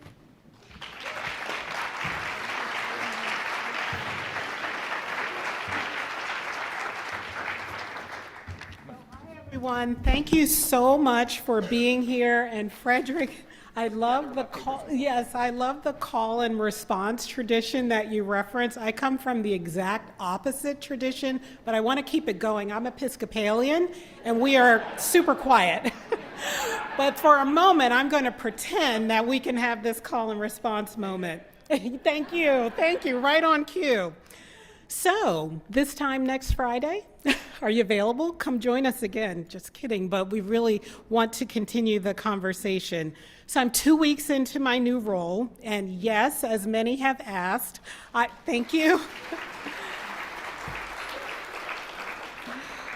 I am drinking from what feels like the equivalent of the Niagara Falls, but the water is delicious and refreshing, and I thank you so, so much. I have really big shoes to fill. I know Eileen wanted to be with us today. She had a quick change in schedule, so if you see me sloshing around in shoes that are big, it's because she left them for me, and I want to thank her personally as I have individually. So I'm going to be brief because the brain can only endure what the posterior can bear, and I know you've been very generous with us with your time. And two of the most important words in speech writing are in conclusion. Everyone kind of perks up.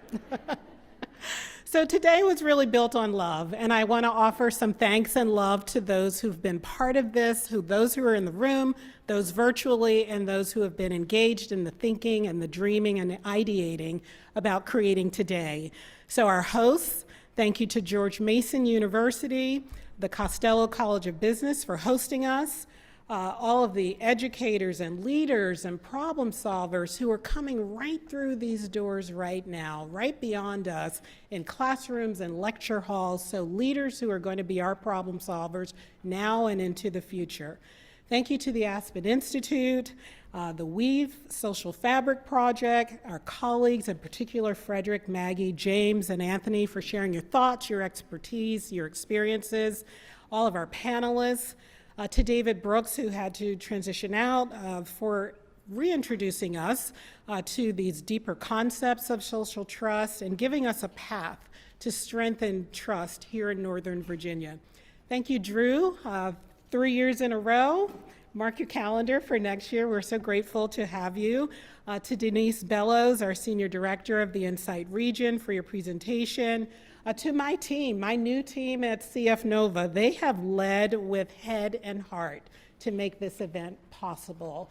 Tara, in particular, I'm calling you out behind the production desk, and Alex, the stellar team, along with all of our CF Nova colleagues. To our 19 presenting sponsors and partners, a community foundation does not work in a silo.